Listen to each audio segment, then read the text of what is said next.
A rope line goes up around a public square in downtown Los Angeles on a February afternoon in 1931. 400 people are standing inside it within minutes. Asked to produce identification papers, most of them do not have on them, because until that hour, no one had ever demanded such a thing in that square before. A caseworker knocks on a door 2 miles away, a folder under one arm, and explains to a mother that her family's relief ends this week unless the household agrees to board a train heading south. The train leaves anyway, 1,500 people, on a single afternoon in August, waving from the windows at a platform crowded with the people they are leaving behind, some of them citizens of the country they are being taken out of, some of them children crossing a border for the first time in their lives, on their way to a country they have never seen. Photographs survive of families stranded outside a cathedral in Chihuahua, still dressed in the clothes they wore the day they left, waiting days for transportation that has not arrived, having left behind homes and savings that in more than one documented case were sold off by the same local governments that arranged their departure. 5 years later, a governor in Colorado issues an order that every person of Mexican descent in his state leave, regardless of citizenship, regardless of how many decades they have lived there. A federal commission investigates the methods behind all of this and concludes in its own report that what took place was unconstitutional and oppressive. Decades later, economists combing through census and labor records will find something none of the officials who built this program expected. Removing this workforce did not create more jobs for the citizens it was supposed to protect. In the places it was studied most closely, it did close to the opposite. 75 years after it began, the state of California will issue a formal apology and install a plaque for a policy that most of its own legislature by then had never even heard of. Between 400,000 and 2 million people, somewhere between 1/3 and 3/5 of them citizens of the United States by birth. Removed from their own country over 7 years, without a war, without a single act of Congress authorizing it directly, through nothing more than hundreds of separate local decisions made in dozens of states that were never coordinated and never had to answer to one another. This is the decade the United States decided, county by county, who its own citizens actually were, and got the answer wrong by the hundreds of thousands. This is Quiet History at Bedtime. If this is the kind of story that holds your attention, a subscribe means everything right now. Every detail in this account comes from government archives, legislative records, and current academic research on the period. Just relax and let this play as you drift into sleep. Now, let us begin. The story does not begin in 1929. It begins nearly 2 decades earlier, in 1910, when a revolution broke out in Mexico that would eventually claim close to 1 million lives and reshape the northern half of the country into a landscape of collapsed farms, disrupted rail lines, and displaced families. Porfirio Diaz, who had ruled Mexico for over 3 decades, was forced from power within months of the uprising, but his removal did not end the fighting. It opened a decade of shifting alliances, competing armies, and repeated changes of government, with factions led by men like Francisco Villa and Emiliano Zapata fighting both the state and each other. For the rural population caught between these armies, the practical result was the same, regardless of which side controlled a given province: Fields went unplanted, markets closed, and the currency lost value faster than wages could keep pace with it. The fighting did not stay contained within Mexico's borders. In March 1916, forces loyal to Francisco Villa crossed into New Mexico and attacked the town of Columbus, killing 18 Americans, an event that provoked a 9-month U.S. military expedition into Mexican territory in pursuit of Villa, led by General John Pershing. The expedition never captured him, and its practical effect on the northern Mexican states it passed through was to add another layer of armed disruption on top of a countryside already fractured by years of civil war. By the time the fighting finally slowed in the early 1920s, an estimated 1 out of every 8 people living in Mexico in 1910 was dead, displaced internally, or had left the country entirely. The rural economy that had sustained pre-revolutionary Mexico did not simply shrink. In large stretches of the north, it stopped functioning in any predictable way at all. The border immediately to the north offered something the revolution could not: relative stability, and a wage that, even at its lowest, was often several times higher than what remained of the rural Mexican economy. A day's wage on an American cotton farm or in a Texas rail yard could exceed a week's income from subsistence farming in much of northern Mexico during the worst years of the fighting. Crossing was not, in 1910, the legally complicated act it would later become. There was no visa requirement for Mexican nationals entering the United States until 1917, and even after that year, enforcement along the nearly 2,000-mile border remained thin, carried out by a customs-affiliated mounted watch numbering only in the low hundreds for the entire boundary. Seasonal crossing back and forth for agricultural work had already been an established pattern for decades before the Revolution began, tied to the harvest calendars of cotton, sugar beets, and citrus. The Revolution did not create Mexican migration to the United States. It accelerated a movement that already existed, and it changed its character from seasonal to increasingly permanent, as fewer migrants had a stable home to return to. Wages illustrate the gap plainly.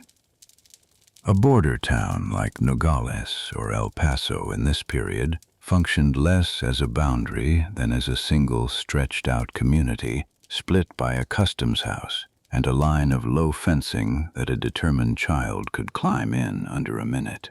Vendors on the Mexican side sold to customers who lived on the American side, and relatives split by the formal border still shared Sunday meals, funerals, and weddings, as though the line running through the middle of town were a street rather than a national boundary. Customs officers on both sides knew many of the regular crossers by name, and the paperwork required to pass, where it existed at all before 1917, was often a formality completed without much scrutiny on either side. Cotton pickers in Texas during the 1920s could earn roughly $1 to $1.50 for every 100 pounds picked, and an experienced worker could pick several hundred pounds in a day, a sum that, converted into the pesos of a Mexican countryside, where the revolution had wrecked currency stability, represented a multiple of what the same labor would earn at home when work was available at all. That gap, more than any single recruiter or company, is what pulled a population north that outstripped, within 2 decades, every other single country source of immigration to the United States. On the American side of the border, the timing of this acceleration matched an economic need with unusual precision. The railroads that connected the Southwest to the rest of the country were still expanding through the 1910s, and railroad construction required a large, mobile, low-wage workforce willing to move to wherever the next stretch of track was being laid. At the same time, irrigation projects in California's Imperial and Central Valleys and in the cotton regions of Texas and Arizona were converting semi-arid land into some of the most productive agricultural ground in the country. Land that needed to be planted, tended, and harvested by hand at a scale that local labor supplies could not meet. The labor market this land depended on had already been shaped by a series of federal decisions made before the Mexican Revolution began.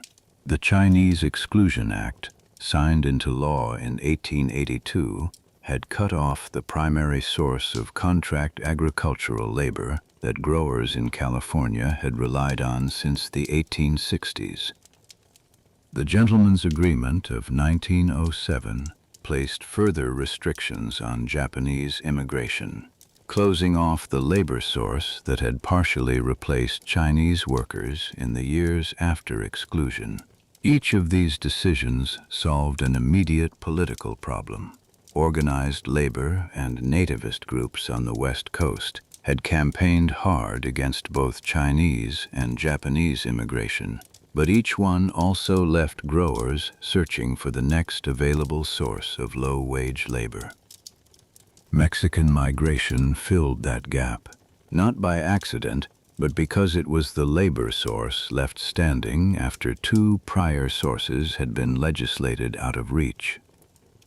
This dependency became formally visible in 1924, when Congress passed the Immigration Act, also known as the National Origins Act.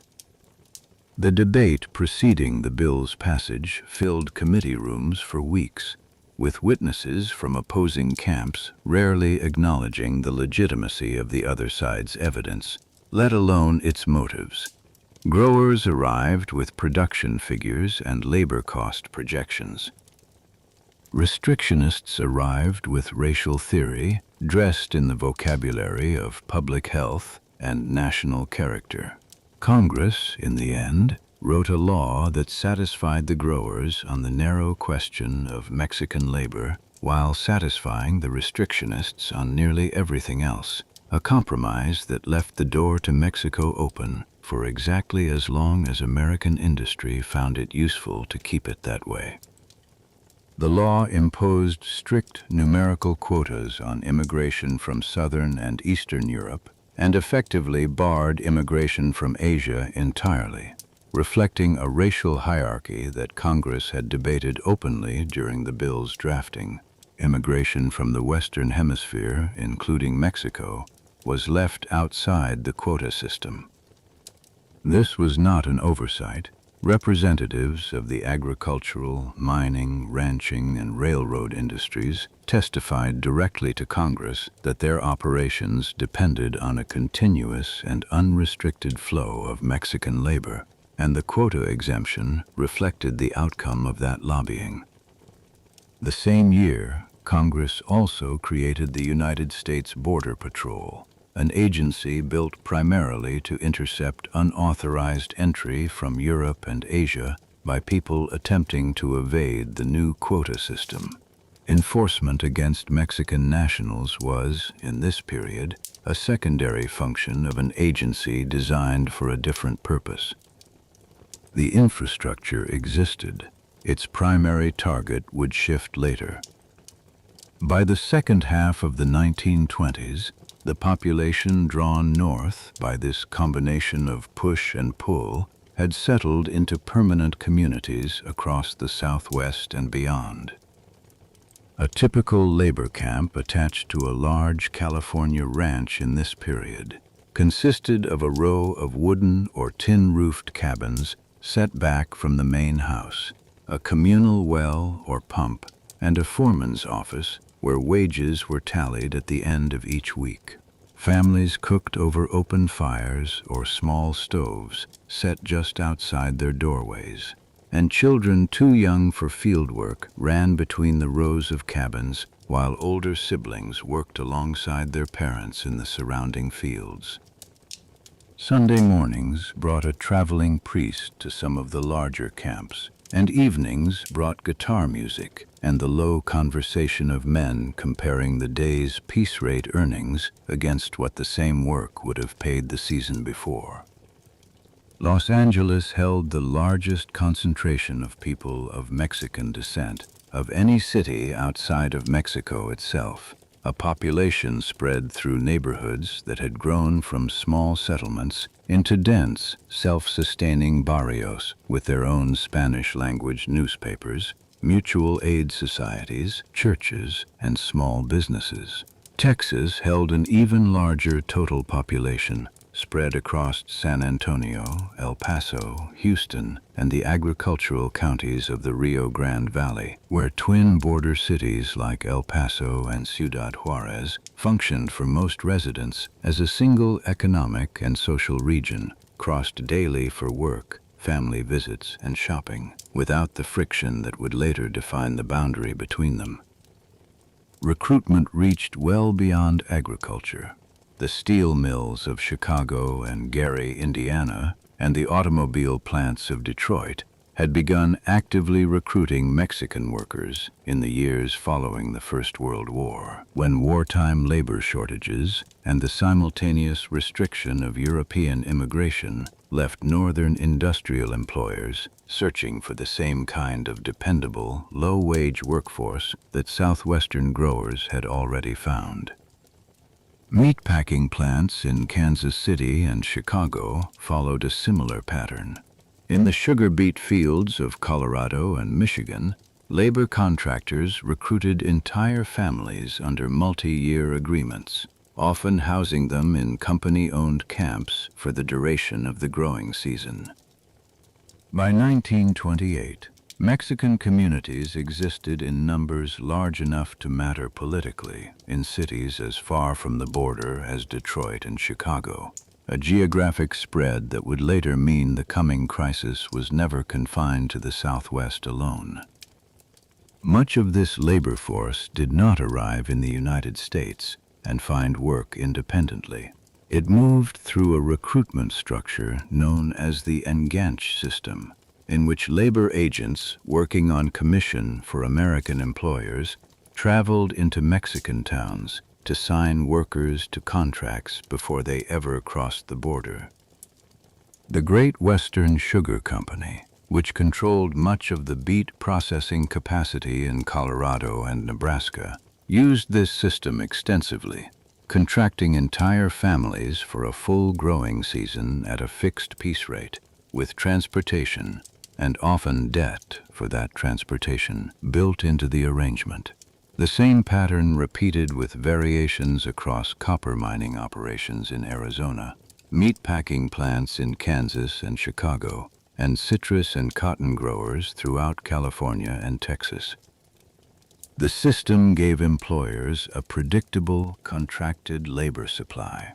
It also meant that a worker's presence in a given American town was frequently tied directly to a single employer, a relationship that would later make it simple for a company or a local government to identify and remove an entire workforce at once. Around these employer relationships, Mexican communities built institutions that had nothing to do with labor contracts. Mutual aid societies, known as mutualistas, provided sickness and burial insurance, small loans, and a form of community government that filled the gap left by local governments that offered little to non-citizen residents or, in practice, to citizens of Mexican descent either. By the late 1920s, cities the size of Los Angeles and San Antonio had dozens of these organizations, alongside Spanish-language newspapers, Catholic parishes built specifically to serve Mexican parishioners, and small business districts that functioned as the commercial core of neighborhoods, rarely visited by the city officials who governed them. By 1930, the United States Census counted just under 1,700,000 people of Mexican origin living in the country, a figure that had grown substantially over the preceding 2 decades. A significant share of that population particularly among children, had been born in the United States and held citizenship by birth, a fact that carried no special protection in practice but would become directly relevant to what followed. These were not, for the most part, transient laborers passing through. They were homeowners, school children, business owners, and in growing numbers, second-generation Americans whose only country was the one they were living in.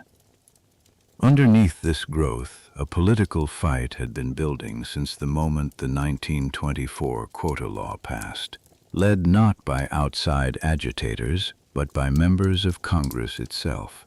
Representative John Box of Texas, who had accepted the exemption of the Western Hemisphere from quotas in 1924 only because he judged it necessary to secure the rest of the bill, spent the years that followed trying to close what restrictionists on the House Immigration Committee openly called the back door.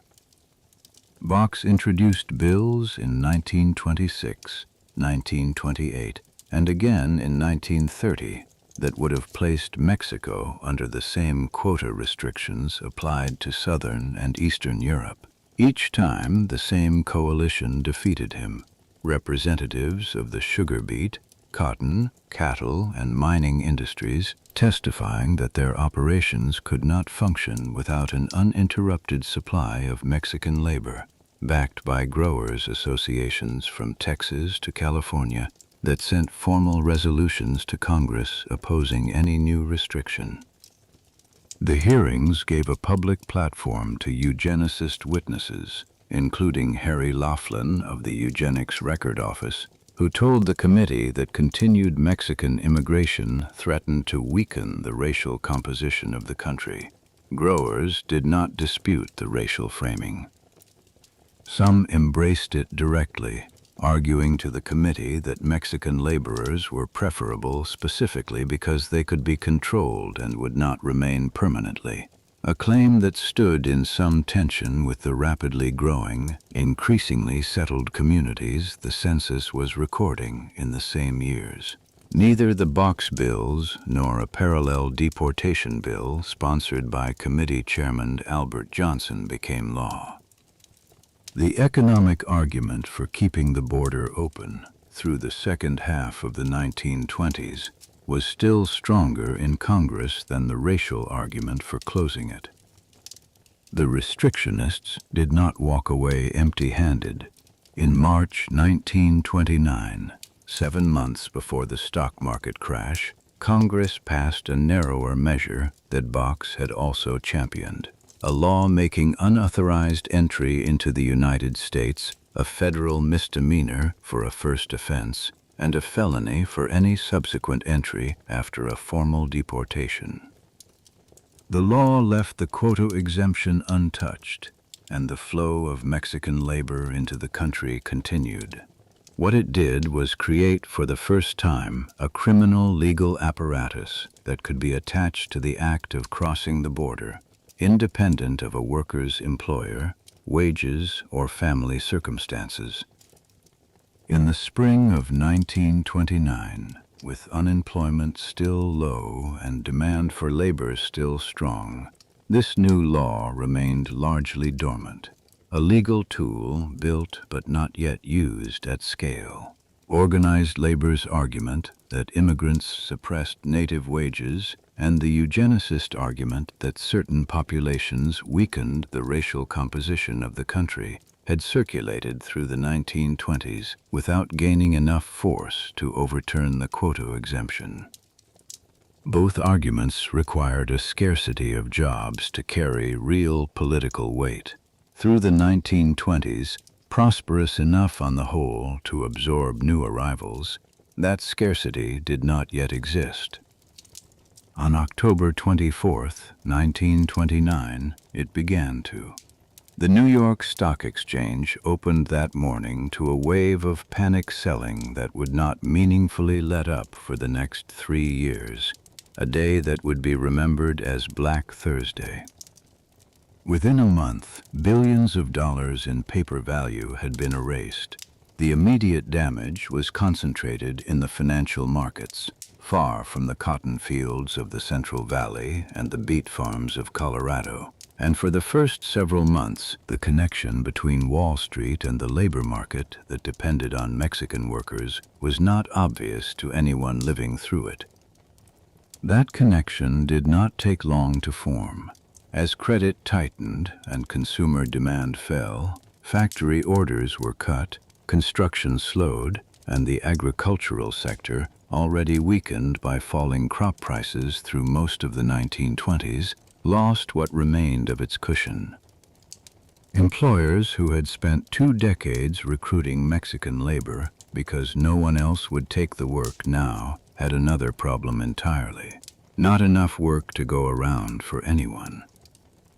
By the second half of 1930, unemployment had become the dominant fact of American economic life, and the political arguments that Congressman Box and the eugenicist witnesses before his committee had failed to win on racial grounds now had an economic argument attached to them that had not existed a year earlier.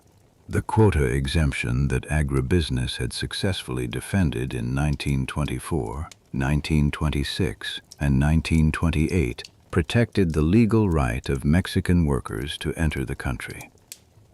It did nothing to protect the ones already inside it once the jobs they had been recruited to fill began disappearing. What followed was not a continuation of the fight over future immigration. It was a new fight over the several 100,000 families already living in the barrios of Los Angeles, the colonias of Texas, and the labor camps of the Midwest, a fight that would not be conducted primarily in Congress, where the previous decade's battles had been fought, but in county welfare offices, city police departments, and state legislatures that had never needed an immigration policy of their own before. The New York Stock Exchange opened to a wave of selling that would not meaningfully stop for 3 years. Within a month, billions of dollars in market value had been erased. Within a year, unemployment had begun climbing in every major American industry, and by 1930 it was no longer a Wall Street story. It was a story in the agricultural counties of California's Central Valley, in the steel towns of the Midwest, and in the barrios of Los Angeles, where the labor market that had drawn hundreds of thousands of Mexican workers north was, for the first time in 2 decades, shrinking rather than growing. The groups that had spent the 1920s arguing, without much success, that immigrant labor should be restricted now had something they had not had before, an audience desperate enough to listen. The State Department had already begun tightening its side of the border before the worst of the economic damage arrived. In 1929, American consular officials stationed in Mexican border towns were instructed to enforce the public charge clause of existing immigration law with new strictness, screening visa applicants not for legal eligibility alone, but for whether they appeared likely, at some future point, to require public assistance. The clause itself was not new. It had existed in American immigration law for decades, aimed originally at screening arrivals at East Coast ports of entry.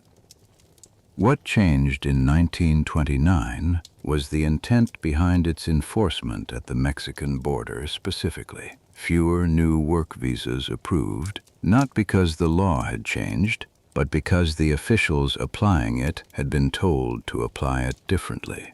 This was, in effect, a quiet closing of the legal migration channel that Congress had refused to close through legislation 3 separate times in the preceding years.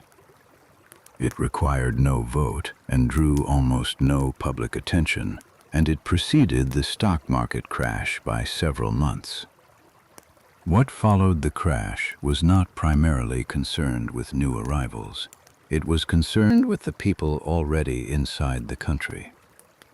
Nationally, unemployment climbed from under 4% in 1929 to close to 9% by the end of 1930. and would keep climbing through the following 2 years. In the industries that had recruited Mexican labor most aggressively over the previous 2 decades, agriculture, rail, mining, meatpacking, the contraction hit early and hard, because these were precisely the sectors most exposed to falling consumer demand and tightening credit. Employers who had spent years building recruitment pipelines into Mexico now had the opposite problem: a workforce larger than the available work, spread across company towns, labor camps, and urban barrios that had grown up around a demand for labor that no longer existed at the same scale. The federal government's response came primarily through the Department of Labor, which at the time oversaw both the Bureau of Immigration and the still young Border Patrol. William Doak, appointed Secretary of Labor by President Hoover in December 1930, brought with him a background in railway labor organizing and a firm public position that reducing the number of foreign workers in the country was one of the most direct tools available for reducing unemployment among citizens. Doak directed increased raids on workplaces suspected of employing undocumented labor, framed publicly as an enforcement of existing law rather than a new policy, though the scale and visibility of the raids under his direction marked a clear departure from the lower priority enforcement of the previous decade. Doak's approach treated the distinction between undocumented workers and Mexican immigrants broadly as functionally unimportant for public messaging purposes, a conflation that would prove consequential because it meant that operations aimed at immigration law enforcement frequently swept up legal residents and citizens of Mexican descent who had committed no violation of any kind. Doak's public statements through 1931 consistently framed each new enforcement figure as evidence of jobs recovered for American citizens, a framing that treated every removal as a direct one-to-one transfer of employment from an immigrant to a native-born worker, without accounting for the possibility that a given job might simply disappear along with the person who had held it, or that the worker removed might have been spending wages in the same local economy that was meant to benefit from their absence.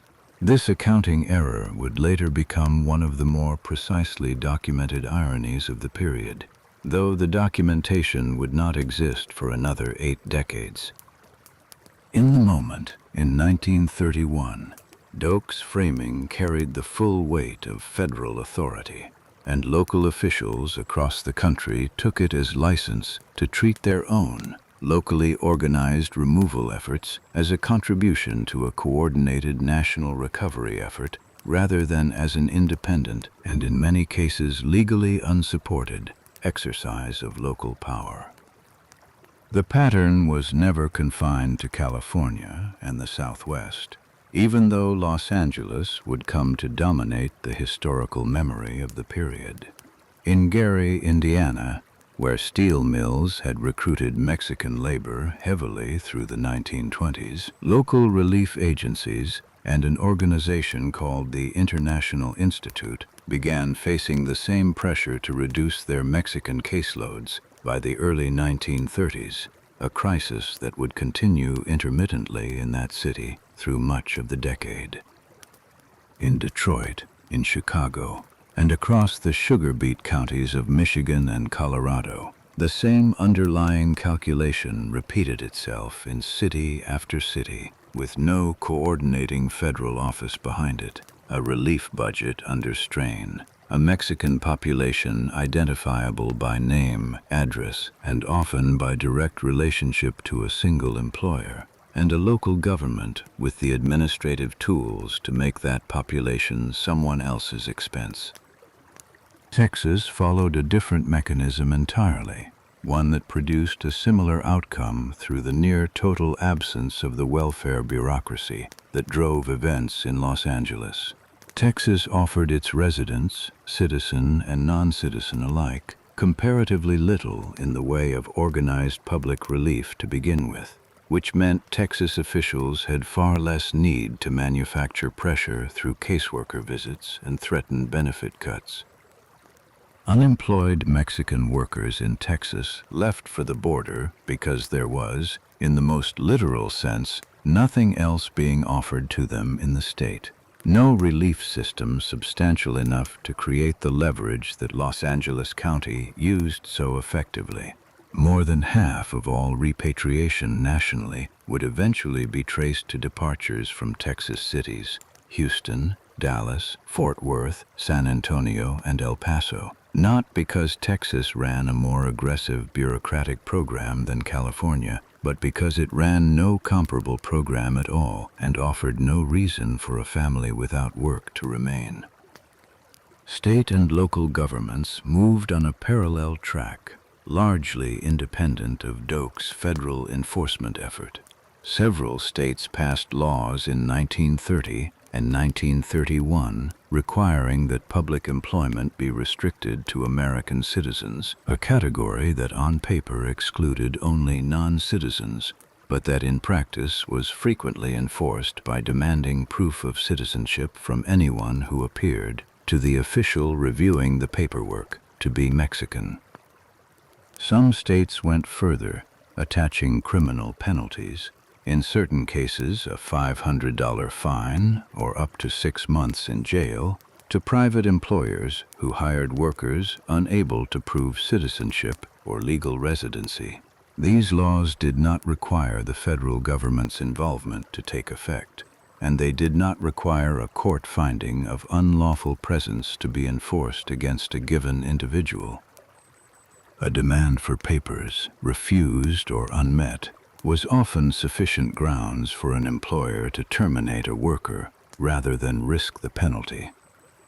An employer weighing whether to keep a long-serving Mexican worker on the payroll in this environment faced a straightforward risk calculation of his own. Continuing to employ someone whose papers might not satisfy an inspector meant exposure to a fine that could equal weeks of the business's own profit, while replacing that worker with someone able to produce citizenship papers on demand, however much less experienced or reliable, eliminated the risk entirely. Foremen and small business owners who had spent years building working relationships with individual Mexican employees found those relationships dissolved almost overnight by a legal incentive structure that had nothing to do with the quality of the work being done, and everything to do with the paperwork attached to the person doing it.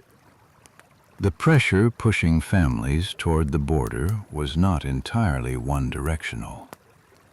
Mexican consular officials stationed across the American Southwest during these years found themselves caught between two governments' competing interests: their own government eager to see its citizens return and rebuild a depleted rural workforce, and the American communities they served desperate for reassurance that a bureaucratic error would not cost them their home.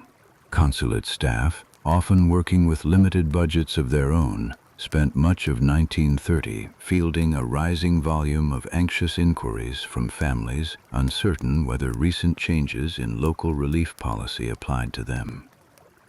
The Mexican government, under President Pascual Ortiz Rubio, had its own reasons to encourage the return of citizens who had left during the Revolution and the recruitment years that followed, and it began offering incentives of its own in parallel with the mounting pressure on the American side. Repatriates were promised land under agrarian resettlement programs intended to rebuild the rural workforce that the Revolution had scattered, along with reduced cost or free transportation once a family reached the border on the Mexican side. In practice, the resettlement colonies these programs established were frequently underfunded, poorly supplied, and situated on marginal land far from the reach of the railroads and infrastructure that had drawn migrants north in the first place 2 decades earlier. For a family weighing a caseworker's ultimatum in Los Angeles, the promise of Mexican land was, at minimum, a reason to describe the decision to leave as a choice, rather than an expulsion. For the families who arrived to find the promised land undeveloped or the promised support absent, that distinction would prove to matter very little. Organized pressure from outside government reinforced this shift. The American Federation of Labor, which had spent the 1920s arguing broadly that immigrant labor suppressed wages, now had a receptive audience for the argument in a way it had not during the prosperous years of the previous decade. A separate organization calling itself the National Club of America for Americans campaigned explicitly for the removal of Mexican workers as a direct method of freeing jobs for citizens, and urged its members to pressure local officials into action.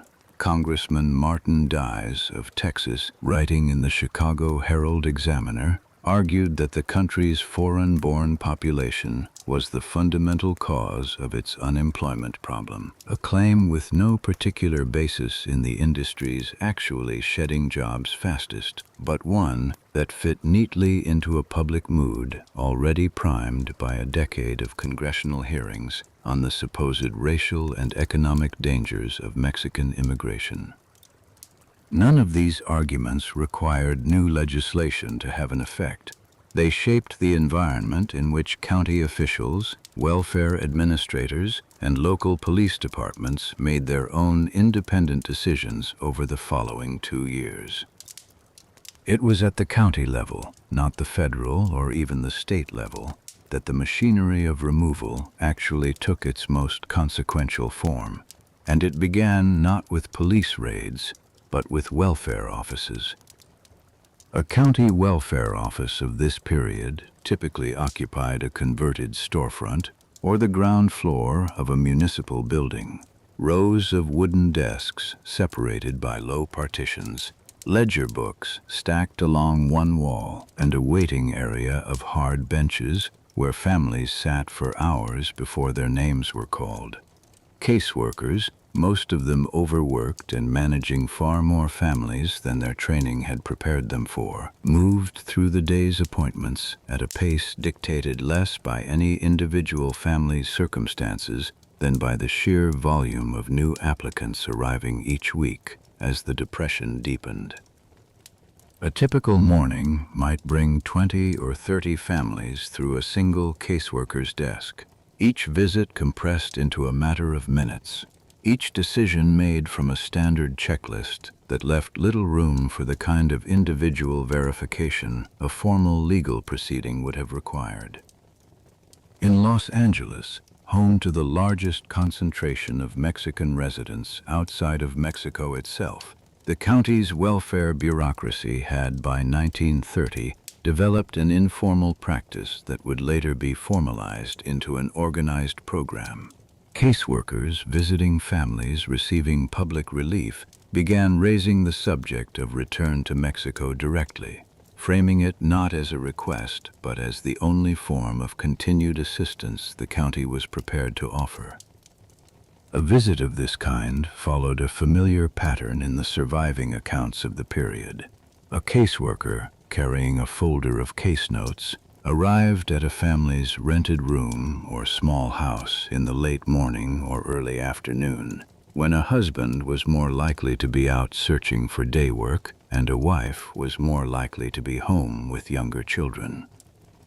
The conversation began, in most documented cases, with routine questions about the household's current circumstances before turning to the subject of relief eligibility and, eventually, to the option of repatriation, presented as a solution rather than an ultimatum, though the practical effect on the family hearing it rarely felt like a solution at all. Families who had been receiving small cash or food relief were told that this aid would end, while relocation to Mexico, arranged and partly subsidized by the county, would not. For a family already at the edge of what savings and irregular work could provide, the distinction between an offer and a threat collapsed quickly. Whether a given household's departure was recorded afterward as voluntary or coerced depended less on how the decision was actually made than on which box a caseworker chose to check on a form. The financial logic behind this approach was explicit in the internal reasoning of welfare officials. Even when it was not stated plainly in public announcements, a family remaining on relief in Los Angeles cost the county an ongoing, open-ended sum for as long as unemployment persisted, with no fixed end date in the depths of a deepening depression.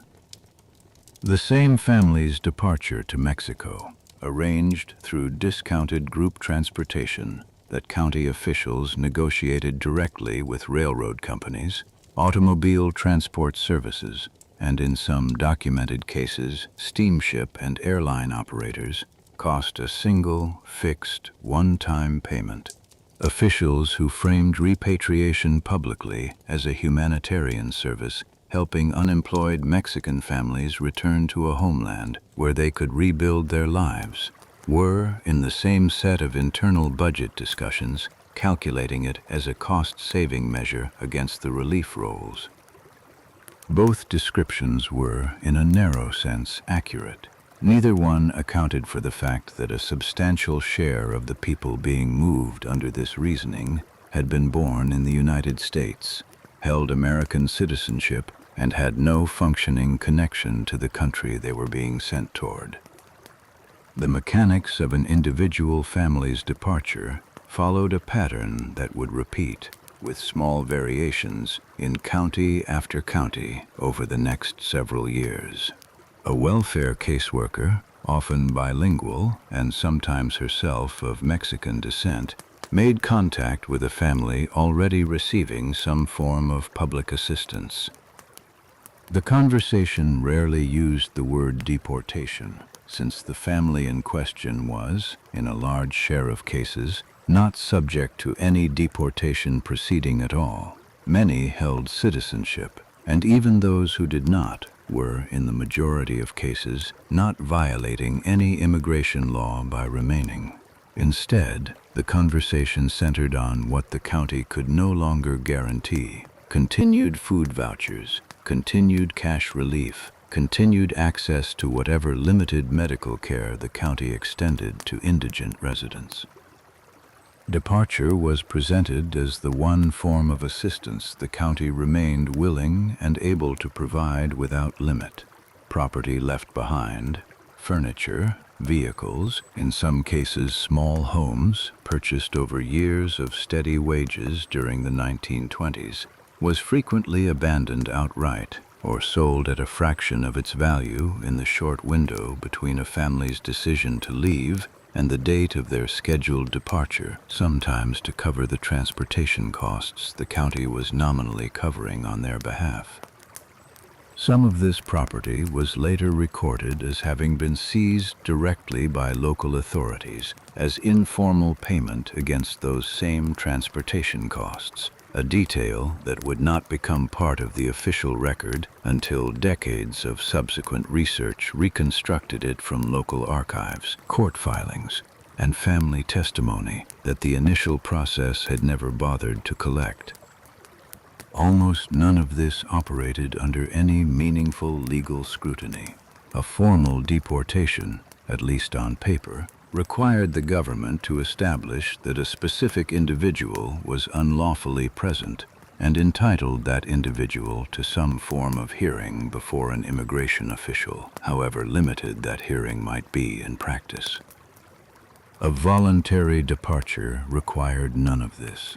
There was no hearing to challenge, no formal finding of fact to appeal, no government attorney whose decision could later be reviewed, because no government attorney had made a decision in the legal sense at all.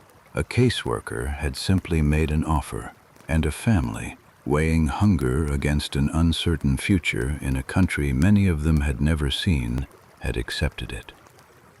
The Mexican consulate in Los Angeles, aware of what was happening and sympathetic to the families affected, had no formal legal standing to intervene in a county welfare department's internal policy, and could do little beyond documenting departures after the fact and, in a limited number of cases providing modest financial assistance to families who asked for it directly.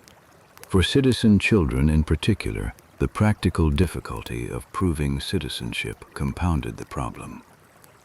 Birth certificates were not universally issued or retained in immigrant communities in this period, particularly for home births attended by a midwife rather than a hospital, and a caseworker uninterested in verifying a child's legal status had no institutional obligation to seek out proof before recommending the family for repatriation. A citizen without paper evidence of that citizenship was, in the practical calculus of a 1931 welfare office, functionally identical to a non-citizen. By January 1931, this informal, welfare office-driven pressure had begun to harden into something more organized and more public. Los Angeles newspapers ran items advising residents without secure legal status that arranging their own departure would spare them the greater trouble and expense of a formal deportation proceeding, a framing that placed the burden of avoiding state action entirely on the individual rather than on the government contemplating it. Editorial pages that had shown little interest in the county's Mexican population during the prosperous years of the previous decade now ran regular commentary on the supposed link between unemployment among citizens and the continued presence of Mexican workers and their families, coverage that rarely distinguished between recent arrivals, long-settled legal residents, and American-born citizens, and rarely felt any need to. The city's Mexican consulate, aware of the mounting pressure on its community and unable to prevent the county's welfare policy from operating, began quietly compiling its own records of families departing under duress, a documentation effort that would later provide some of the only surviving evidence of how many of these departures were genuinely voluntary and how many were not. Consular officials raised formal objections through diplomatic channels to the treatment of Mexican nationals and, in a smaller number of cases, American citizens of Mexican descent caught up in the same welfare office process. But diplomatic protest carried no binding authority over a county government's internal relief policy, and the objections changed little about how caseworkers in Los Angeles conducted their visits through the early months of 1931. Mutualista organizations, already functioning as the community's primary source of mutual support outside of government channels, began fielding a steady stream of families asking not for burial insurance or small loans, but for basic information, what rights, if any, they had to refuse a caseworker's offer, and what would actually happen to their household's relief if they said no. In most cases, the honest answer available to the mutualistas offering it was that no one was entirely certain. Rumors circulated through the barrios that something larger than individual welfare office visits was coming, that the county or the city police intended a more visible demonstration of the policy that had, until then, played out largely one household at a time. Behind closed doors, one caseworker's visit after another. The scale of Doak's federally directed raids elsewhere in the country through January and February of 1931 lent those rumors weight. Joint operations combining federal immigration officers, county sheriff's deputies, and city police had already begun appearing in industrial cities outside California, presented publicly as routine law enforcement rather than as a coordinated campaign, but understood inside the communities they targeted as something closer to the latter.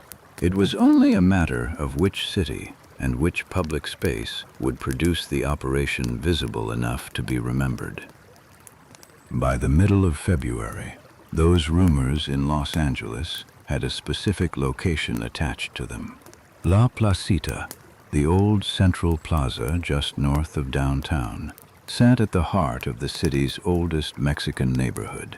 within sight of the original Spanish-era mission church that had stood on the site since the early 19th century. For decades, it had functioned as an informal labor exchange and a public square in the older sense of the word, a place where men gathered in the mornings hoping to be picked for day work, where vendors sold food and goods to families passing through, where news, rumor, and gossip moved faster than any newspaper serving the neighborhood. On the afternoon of Thursday, February 26, 1931, it was, by all accounts, an ordinary day there, no different in appearance from the hundreds of Thursdays that had come before it. That would not last past the hour. The Placita raid was not an isolated operation. Once federal officials in Washington became aware, largely after the fact, that the Los Angeles Unemployment Coordinating Committee had already announced and carried out a raid. Before informing them, the Bureau of Immigration formally adopted the approach and extended it to other parts of the county. Similar joint operations followed in Pacoima and in the San Fernando Valley in the weeks after February 26th, conducted with far less press attention than the operation at La Placita had received, precisely because they lacked the symbolic weight of the city's founding plaza, and drew no comparable outrage from the consulate or the Spanish-language press. The pattern set in downtown Los Angeles, a public operation generating headlines disproportionate to its legal yield, repeated itself quietly in these smaller, less remarked-upon neighborhoods throughout the rest of 1931, each one adding to the same cumulative pressure, driving families toward the county's welfare offices and, eventually, toward the trains waiting to take them south. The site chosen for the February operation carried its own irony, though nothing in the official planning suggests anyone involved gave it particular thought. La Placita sat directly beside the plaza where, in 1781, a group of 44 settlers of Spanish, Mexican, and African descent had founded the pueblo that grew into the city of Los Angeles itself. A century and a half later, the descendants of that founding population, along with more recent arrivals from the same country, were being cordoned inside the same square and asked to prove they had a right to remain in the city their own ancestors had built. In the 3 weeks between the raid and the first organized county train, arrests and formal deportation proceedings remained rare, but departures from the neighborhood accelerated sharply regardless, driven by families who left on their own, at their own expense, without waiting for any welfare caseworker's visit or any county-arranged ticket. This pattern, repeated in the weeks after nearly every major raid conducted anywhere in the country over the following 3 years, became one of the more consistent findings in later research on the period. The announcement of enforcement, amplified through newspaper coverage designed explicitly for that purpose, generated far more departures on its own than the enforcement itself ever legally accomplished. Fear proved to be a more efficient instrument of removal than any deportation order the government was actually prepared to issue. Doak's own public statements in this period gave local officials like Wiesel every reason to believe Washington was fully behind an aggressive local campaign. In a radio broadcast that January, carried by the Spanish-language press as well as the English-language papers, Doak told listeners that he wanted American public opinion to support, as broadly as possible, the expulsion of anyone who had entered the country without authorization, or who, in his words, had made themselves unwelcome through radical political views, adding that once the economic crisis passed, entry would again be limited to those the country judged capable of contributing to its industries and institutions. The speech drew a clear, if unstated, distinction between immigrants worth keeping and immigrants worth removing. a distinction that in practice fell disproportionately along lines of ethnicity rather than any individual's actual conduct or legal status. Local political bodies in Los Angeles moved in step with this mood well beyond Vissel's own committee. During 1931, both the Los Angeles City Council and the County Board of Supervisors passed motions restricting employment on public works projects to American citizens, formalizing at the municipal level the same citizenship screening principle that state legislatures elsewhere had already written into law. The Independent Order of Veterans of Los Angeles went further, publicly calling for the deportation of unauthorized immigrants as a direct and appropriate response to the city's unemployment crisis, a position that found a receptive audience among a public primed by a full year of newspaper coverage to see the city's Mexican residents as the most visible and least politically defended target available.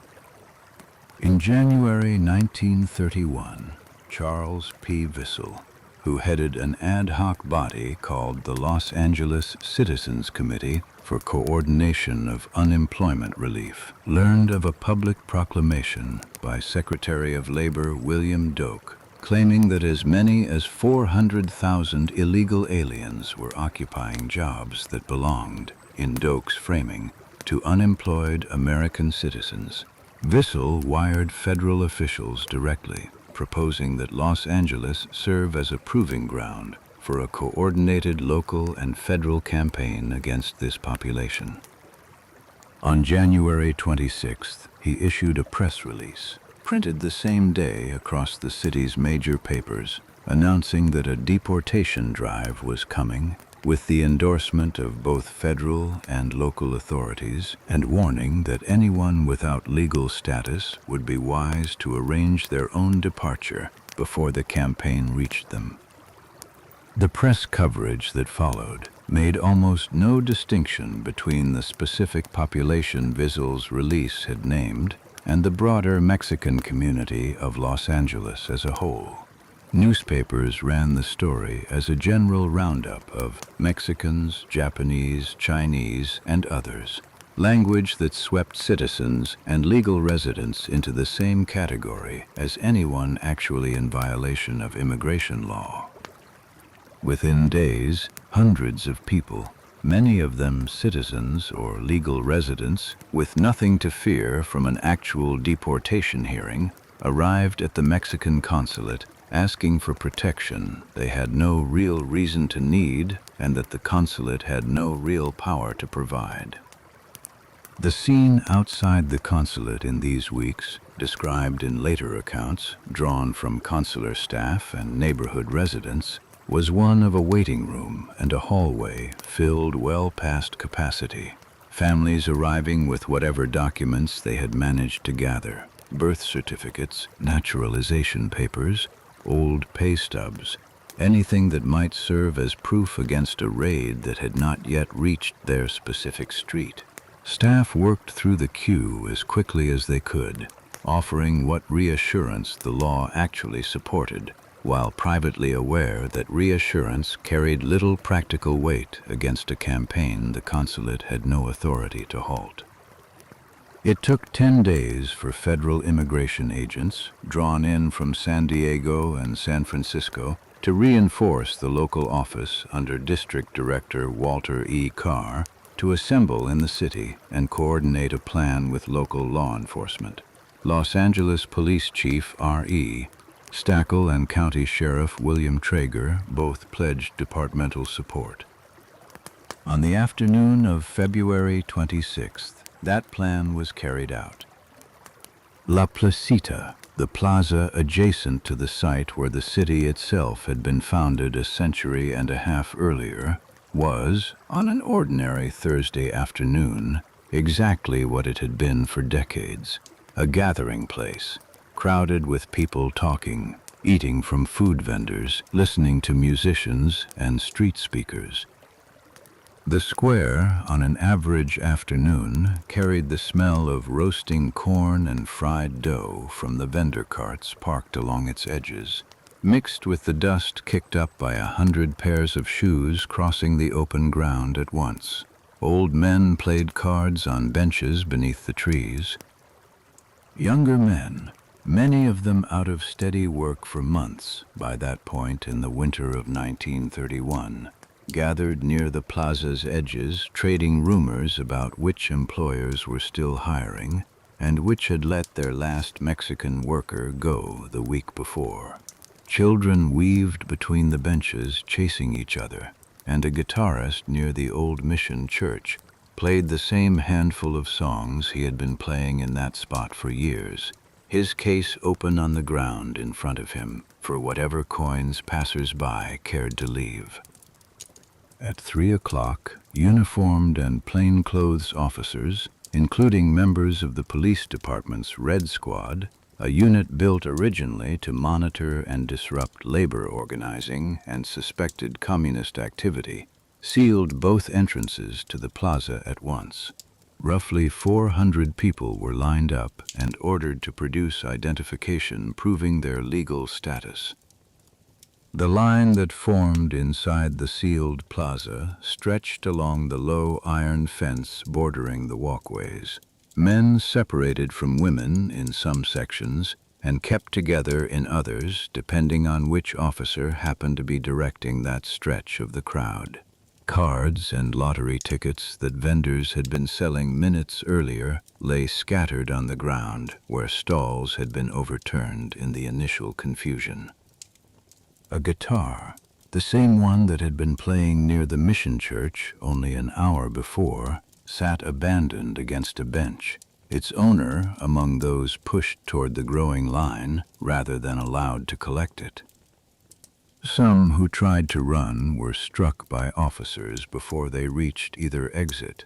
Among those briefly detained in the confusion was a vice consul from the Mexican consulate itself, present in the plaza in an unofficial capacity. The operation generated exactly the kind of headlines Vissel had hoped for. It generated comparatively little else. Of the roughly 400 people held in the square that afternoon, only a small number were ultimately found to be in violation of any immigration law and processed for deportation. Across all of the federally coordinated raids conducted in Southern California that year, immigration agents arrested a total of 389 people found to be deportable, of whom 269 were Mexican nationals, a modest number set against the scale of publicity the campaign received and against the far larger number of people who left the city afterward for reasons that had nothing to do with any formal legal proceeding against them. The raid's primary effect was not measured in deportation orders. It was measured in the fear that spread through the neighborhood surrounding La Placita in the days that followed. Fear that reached families with no immigration violation of any kind, families whose only exposure was living in a barrio the newspapers had just spent a week describing as the target of a federal roundup. The Mexican consulate registered its objections through the only channels available to it. Consul Rafael de la Colina wired his superiors in Mexico City, describing the operation as arbitrary and reporting that the raid had subjected people to public interrogation in a manner he considered discourteous and hostile toward a community that had done nothing to warrant it. His superiors, constrained by their own government's financial crisis and reluctant to open a diplomatic dispute with Washington over a matter involving voluntary rather than formally illegal departures, declined to press the issue further. The raid stood, in the historical record, less as a legal turning point than as a demonstration, proof that a public, highly visible operation, even one that accomplished little in strict legal terms, could reshape the behavior of an entire community faster than months of quiet enforcement. Behind the headlines, A second, and ultimately far more consequential process, was already underway. One that had begun weeks before the raid itself and would continue for years after the memory of La Placita had faded from the city's newspapers. Los Angeles County's welfare caseload had grown at a pace the county's charities department had never managed before. Relief expenditures rose from roughly $1.6 million in the 1928 to 1929 fiscal year to $4.2 million by 1930 to 1931, and the number of families receiving county aid climbed into the tens of thousands, a population the county's Department of Charities, under Superintendent William H. Holland, increasingly identified by ethnicity rather than by legal status when assessing where costs could most efficiently be reduced. On January 29th, 3 days after Wiesel's press release and 4 weeks before the raid, Holland met with Consul Colina to outline a formal county program, developed alongside George Clements of the Los Angeles Chamber of Commerce's Agriculture Department and District Immigration Director Carr. The arrangement was straightforward. The county would pay standard train fare for any Mexican family requesting repatriation, carrying them from Los Angeles to the border towns of El Paso or Nogales. Responsibility for moving repatriates onward from the border into the Mexican interior would fall to the Mexican government, which had its own reasons, discussed weeks earlier, for wanting its citizens home.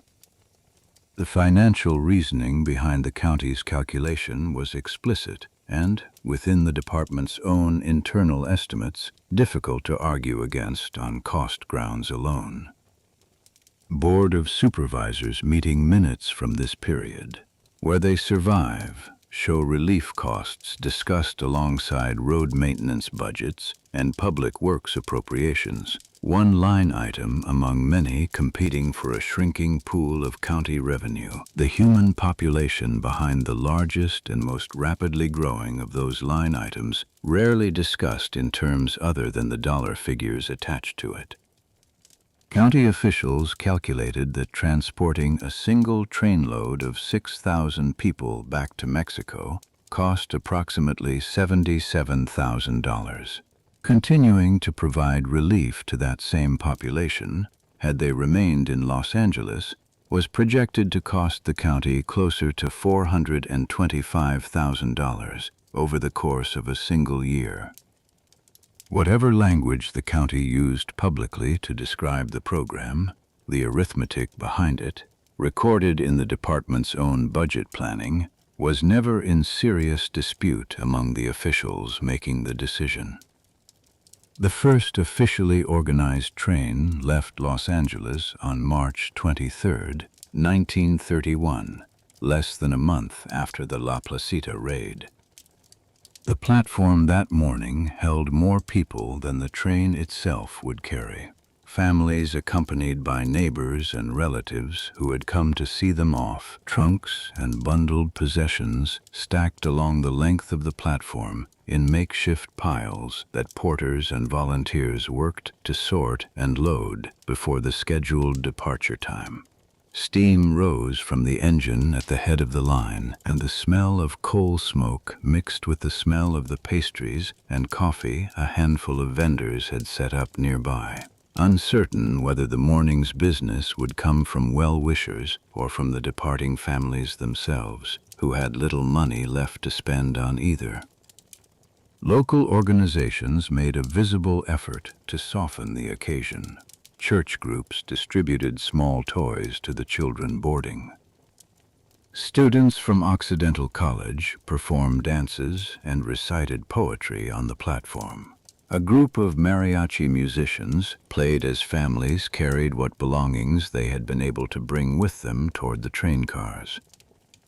None of it changed the character of the morning in any way that observers at the time failed to notice. Men waiting to board stood largely silent. Women and children cried openly along the platform. Older children, old enough to understand what leaving meant, and too young to have any say in the decision, asked their parents, in some documented cases repeatedly, whether they could simply stay. That first train was the beginning of a program that would continue, with fluctuating intensity, for the next 3 years. Between March 23, 1931 and April of 1934, Los Angeles County's Welfare Department funded the departure of 13,332 people across 16 separate trains, more than 3/4 of them within the program's first 2 years alone. The Mexican consulate, working in parallel, helped coordinate discounted half-fare rail tickets for families capable of paying their own way, rather than relying on county funding entirely, serving as a kind of informal clearinghouse where families could learn whether they qualified for the county's free passage, for one of the reduced fare tickets, or for assistance from one of the mutualista organizations still operating in the neighborhood. The consulate's role in this period became well known enough within the community that it was eventually memorialized in a corrido, a popular ballad form used throughout Mexican and Mexican-American communities to record and pass down significant events, one of the few forms of documentation from this period that came from inside the community itself, rather than from a government file or a newspaper column. In just the first year of the half-fare arrangement, from March 1931 to January 1932, the consulate assisted roughly 9,700 people across 34 additional trains. On a single afternoon that August, one of the largest of these departures put 1,500 people aboard a single train pulling out of Los Angeles. Family members left standing on the platform, waving at windows, filled with faces many of them would not see again for years, and some of them never. For the smaller number of people who did receive a formal deportation order during these operations, the consequences reached further than a single trip south. The law Congress had passed in March 1929, criminalizing unauthorized re-entry after a formal deportation, meant that anyone processed through an actual legal proceeding in 1931, rather than simply pressured into a voluntary departure, now carried a permanent legal barrier against returning to the country through any lawful channel. For a family with roots and property in Los Angeles, the distinction between a voluntary and a formal departure was not simply a matter of paperwork. It could determine whether a return home was ever legally possible again. Private industry moved on its own initiative in parallel with these public programs in cities far removed from Los Angeles and often without any local welfare bureaucracy involved at all. In Detroit, automakers, including Ford Motor Company, which had recruited Mexican labor for its plants through the 1920s, alongside the steel producers of the same region, began telling Mexican employees directly, without any government office as an intermediary, that they would be better off returning to their own country and their own people. The Southern Pacific Railroad, one of the largest employers of Mexican labor anywhere in the country, delivered a similar message to workers along its lines. Neither company faced any legal requirement to make this suggestion. Neither needed one. A large employer's willingness to say plainly that a worker no longer belonged carried its own kind of force, independent of any welfare caseworker or federal agent, and it meant that the pressure driving people toward the border in this period rarely traced back to a single identifiable government decision at all. It came from dozens of directions at once, private and public, coordinated in intention if not in any formal structure, all arriving at the same destination for the family on the receiving end of it, Official federal deportations to all countries totaled 16,631 in 1930, rose to 18,142 in 1931, and reached 19,426 in 1932. Figures that included the relatively small number of Mexican nationals processed through actual legal proceedings each year.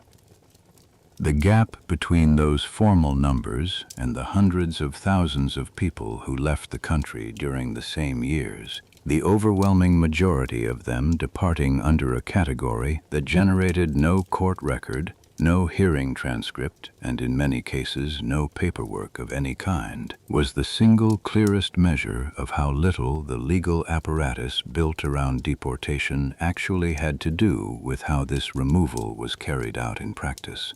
The peak month for departures across the country came that November 1931, 9 months after La Placita, by which point the machinery Los Angeles had assembled in the weeks after the raid was operating at a scale the raid itself had never approached.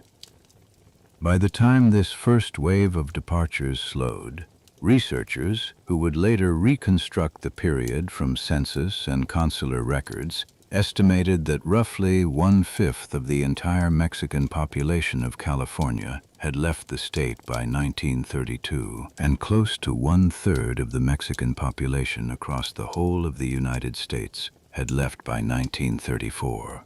The raid at La Placita had lasted an afternoon and produced, in strict legal terms, almost nothing.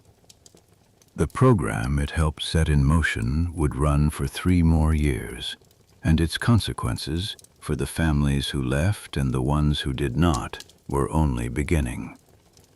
The criticism that the La Placita raid failed to generate through diplomatic channels eventually arrived through a different one.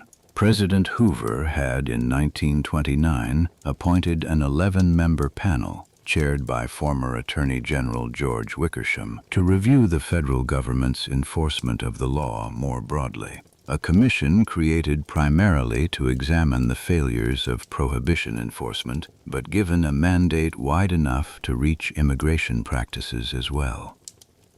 The commission's central work, published across more than a dozen separate reports through 1931, focused overwhelmingly on the corrosive effects of prohibition on policing and the courts, a subject that consumed most of its public attention at the time.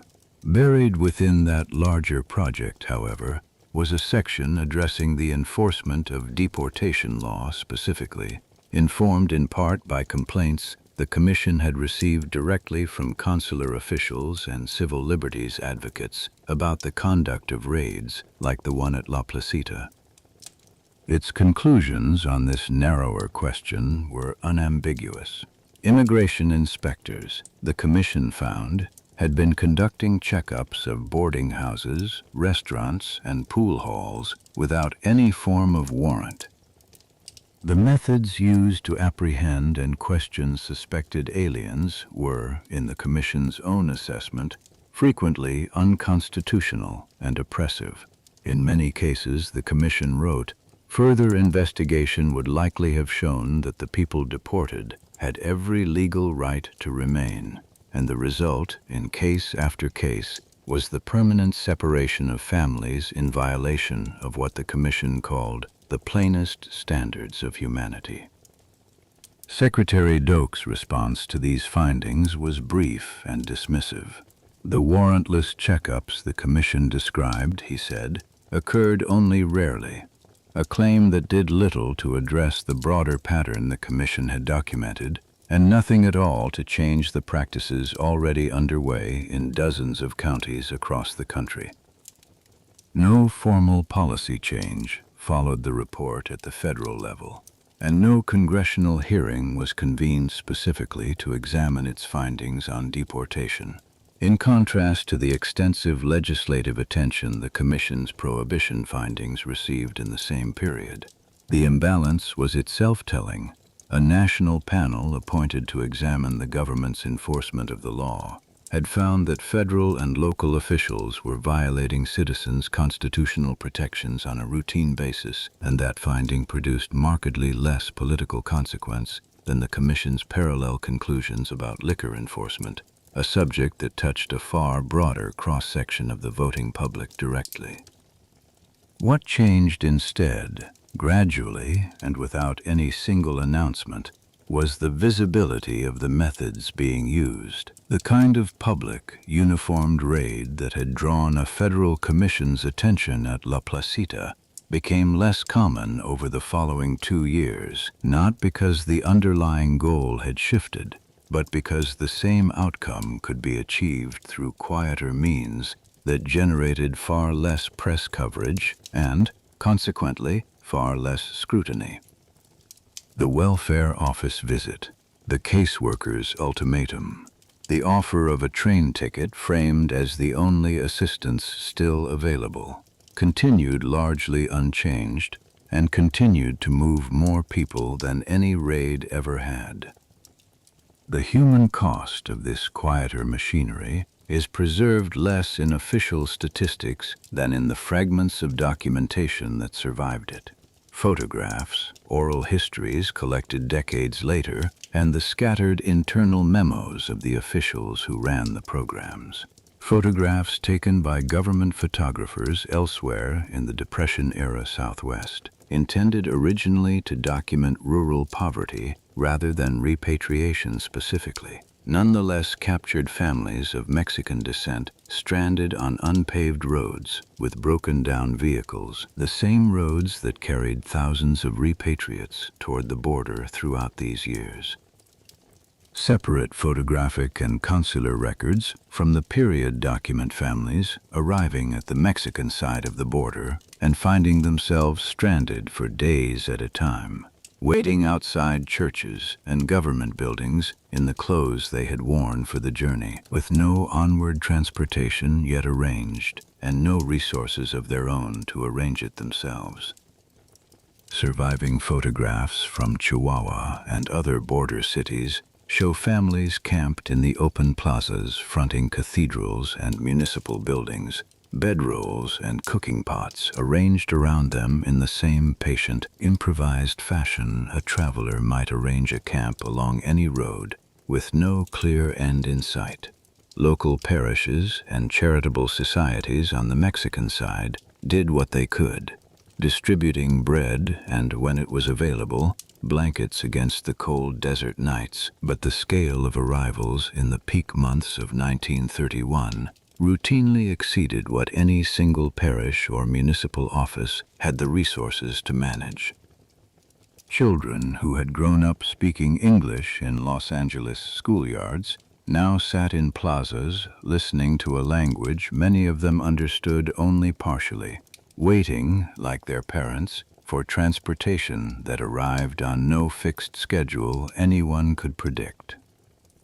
The arrangement negotiated in Los Angeles in January 1931, in which the county paid fare only as far as the border towns of El Paso or Nogales, and left the Mexican government responsible for the remainder of the journey, meant that a family's ordeal frequently did not end when the train stopped.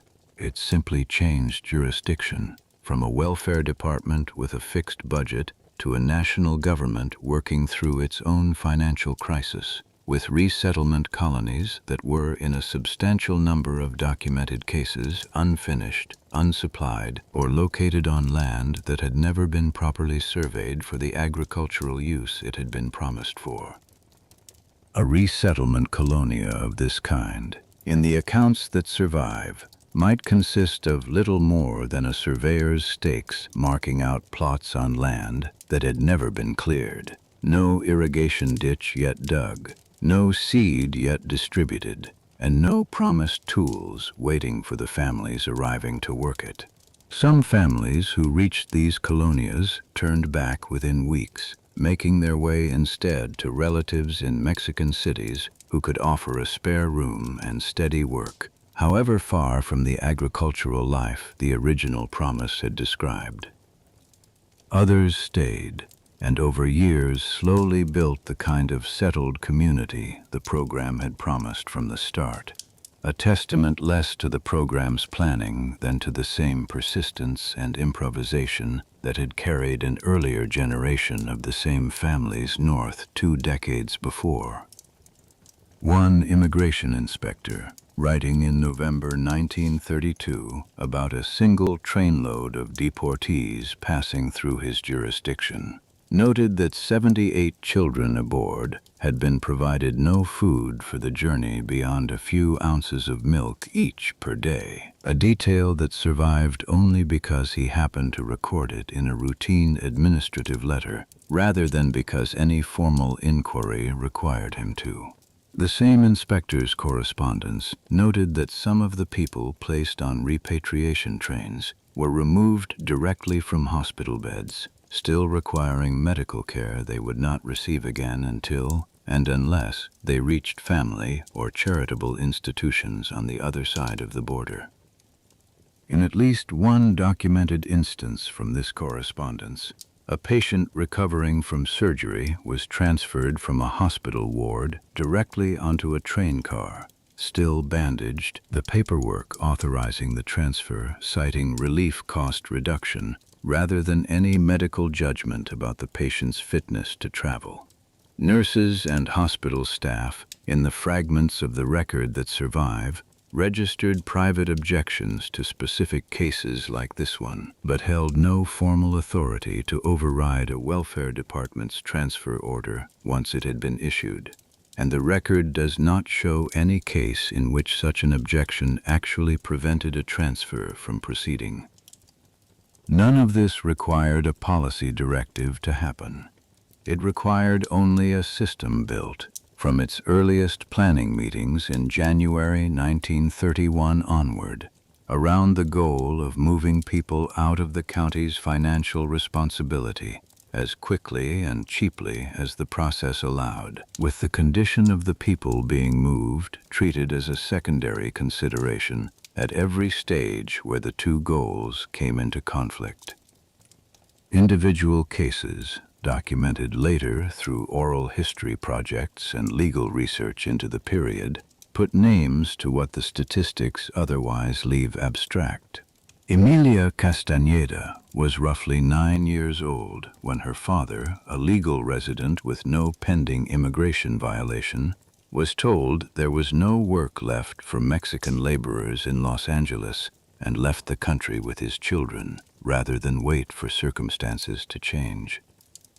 Castañeda, an American citizen by birth who spoke little Spanish at the time, would not return to the country of her birth for 9 years, and only then because an aunt in the United States mailed her a copy of her own birth certificate, the single document that made her re-entry legally possible. She would spend much of her later life advocating for the episode to be included in school curricula, arguing, in interviews given decades afterward, that the absence of this history from American textbooks was itself part of how the country had avoided reckoning with what its own citizens had been subjected to. Carlos de Andaguera's family experienced a similar rupture the same year. His parents had entered the country legally in 1917, but when steady work disappeared, his mother and 5 siblings, all born in the United States, were sent to Mexico in the 1931 wave of departures, while his father, unwilling to leave the citrus groves where he had worked for over a decade, went into hiding rather than go with them, picking oranges under conditions that kept him fed, but permanently separated from most of his family for years afterward. Guerra would later describe the logic he saw operating underneath the entire episode in blunt terms. The jobs that remained in California's fields and packing houses went to white workers first, regardless of who had held them the year before, and a family's citizenship mattered far less in practice than the color of the hands doing the picking.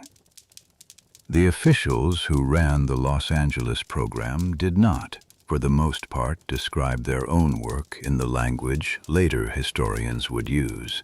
Rex Thompson, who succeeded William Holland as superintendent of the county's Department of Charities, recalled in an interview recorded decades afterward that he had traveled to Mexico City himself to propose returning relief recipients not merely across the border, but to the specific towns and villages they or their families had originally come from, a level of administrative precision he described, without particular emotion, as a straightforward solution to an overloaded welfare budget rather than as the wholesale relocation of American citizens it frequently amounted to in practice. Thompson's own account of that trip, preserved in an oral history recorded near the end of his life, describes negotiations conducted in a matter-of-fact administrative tone. Meetings scheduled between government offices, transportation logistics discussed like freight schedules, with little indication in his own later retelling that he understood the human weight of what those logistics actually moved. By 1933, the character of the program began to shift again, though its overall direction did not reverse. Franklin Roosevelt's election that November brought a new federal administration less inclined to make immigration enforcement a centerpiece of unemployment policy, and the worst of the earlier panic-driven raids receded from the front pages. The New Deal programs that followed, however, did not undo the structural exclusion that had made Mexican and Mexican-American workers so vulnerable to removal in the first place. The Social Security Act of 1935 excluded agricultural and domestic labor from its coverage entirely, categories that employed a large share of the Mexican and Mexican-American workforce that remained in the country, meaning that even as the federal government began building the framework of a modern social safety net, the population most exposed to the previous 6 years of welfare-driven removal was written out of that framework from the start, for reasons that had nothing to do with citizenship and everything to do with which industries employed them. County-level repatriation continued at a reduced pace through 1933 and into 1934, when Los Angeles County's Welfare Department wound down the organized train program it had funded continuously since March 1931. What the program left behind, in the neighborhoods it had drawn from most heavily, was not simply an absence of the people who had gone. Businesses that had served the barrio's population for a decade or more closed for lack of customers. School enrollments in some Los Angeles districts fell sharply enough to be noted in county records, a decline traceable in later research directly to the specific years and neighborhoods the repatriation program had targeted most intensively. Mutualista organizations that had numbered in the dozens across the city before 1929 consolidated or dissolved as their membership shrank, taking with them the informal institutions that had provided the community's primary source of support in the years before any of this began. A shopkeeper who had spent a decade building a grocery business serving a single barrio block might, by the middle of 1932, find half his regular customers simply gone, their apartments occupied by new tenants or standing empty, their accounts on his own informal credit ledger never to be settled one way or another. Storefronts that had displayed hand-painted signs in Spanish began to close for lack of business, their owners among the wave of departures themselves in a number of documented cases, unable to sustain a business built around a customer base that had shrunk by a third within 3 years. The rhythm of a neighborhood, its market days, its church processions, its evening gatherings in the plaza, thinned out gradually enough that no single week marked the change, but unmistakably enough that long-time residents who stayed behind described the barrio afterward as a quieter, emptier place than the one they remembered from the years before the Depression arrived. Nationally, Departures fell from the 1931 peak, but never dropped to zero, remaining above 10,000 people in most years through the rest of the decade. Evidence that the underlying local pressures driving these decisions, welfare costs, public sentiment, and the political convenience of a visible foreign scapegoat had not disappeared along with the federal rhetoric that first activated them. Colorado offered the clearest demonstration that the underlying pressure was still capable of escalating even after the worst of the national panic had passed. In the spring of 1935, Governor Edwin Johnson proposed rounding up and deporting as many as 40,000 people he described as Mexican aliens from the state, a plan abandoned only because it would have required the state to exercise a federal power it did not legally possess. Johnson did not let the idea go. On April 18, 1936, he declared martial law along a stretch of Colorado's southern border with New Mexico and deployed National Guard troops to physically block entry to anyone appearing to be an indigent laborer, a category that in practice meant anyone who appeared Mexican or Latino regardless of citizenship, immigration status, or state of origin. Guardsmen manned checkpoints along a designated stretch of highway, turning back vehicles and, in some cases, pulling passengers directly off trains for 11 days. In one widely reported incident, soldiers removed 5 people from a train under suspicion of being unauthorized laborers. 4 were Mexican or Mexican-American, and the 5th was a disabled white American veteran traveling with them, a detail that made the episode's actual selection criteria difficult for even sympathetic observers to describe as anything other than what it was. Restaurants and shops in parts of the state had, by this point, already begun posting signs restricting service to white customers only, a practice contemporary observers noted was applied to anyone identifiably Spanish-speaking regardless of where they had been born. The order collapsed within days under pressure from Colorado's own sugar beet industry, which depended entirely on the migrant labor Johnson was blocking, and from the state of New Mexico, which threatened retaliatory economic measures against Colorado businesses. Newspapers in neighboring states covered the blockade with a mixture of alarm and, in some editorials, open mockery, noting the spectacle of armed guardsmen stopping farm trucks and produce haulers on a stretch of 2-lane highway more accustomed to seasonal traffic than to military checkpoints. Colorado's own agricultural trade publications warned within the first week that the sugar beet harvest itself was now at risk, a warning that carried more weight with the legislature than any of the constitutional objections raised by out-of-state critics.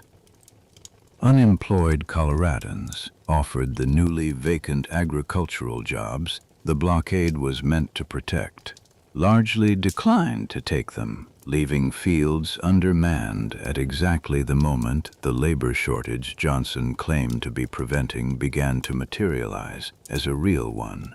Johnson rescinded the order on April 29th, citing unforeseen complications, having demonstrated in the space of 11 days that the machinery built in 1931 to remove a population quietly through welfare offices and negotiated train fares could still be replaced 5 years later by open military force when a state official judged the political moment right for it.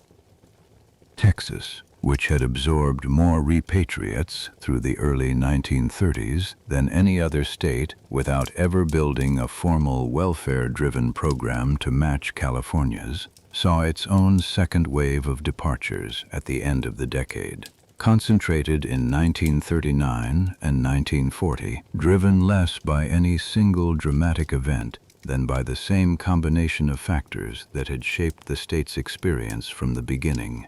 Minimal public relief available to residents of Mexican descent, seasonal agricultural work, that remained precarious even as the broader national economy began recovering, and a political climate in which no single official needed to issue an order, because the absence of support did the work an order would have done elsewhere. Unlike Los Angeles, where a specific date, a specific committee chairman, and a specific consulate record allow the program to be reconstructed almost meeting by meeting, the Texas pattern left a thinner administrative trail, precisely because it required so little active government machinery to sustain itself. A state that offered its residents next to nothing needed no formal apparatus to encourage them toward a border that was, for much of Texas, no more than a short drive or a short walk away. By the time this second Texas wave receded, the immediate crisis that had begun with the stock market collapse in October 1929 had, in a formal sense, ended. The war economy, beginning to take shape in Europe by the start of the 1940s, would, within a few years, reverse the labor market conditions that had driven the entire episode, turning the United States from a country trying to expel Mexican workers into a country actively recruiting them back under a new federal program, negotiated directly with the same Mexican government that had spent the previous decade absorbing the citizens and former residents the United States no longer wanted. The reversal would take hold within a matter of years.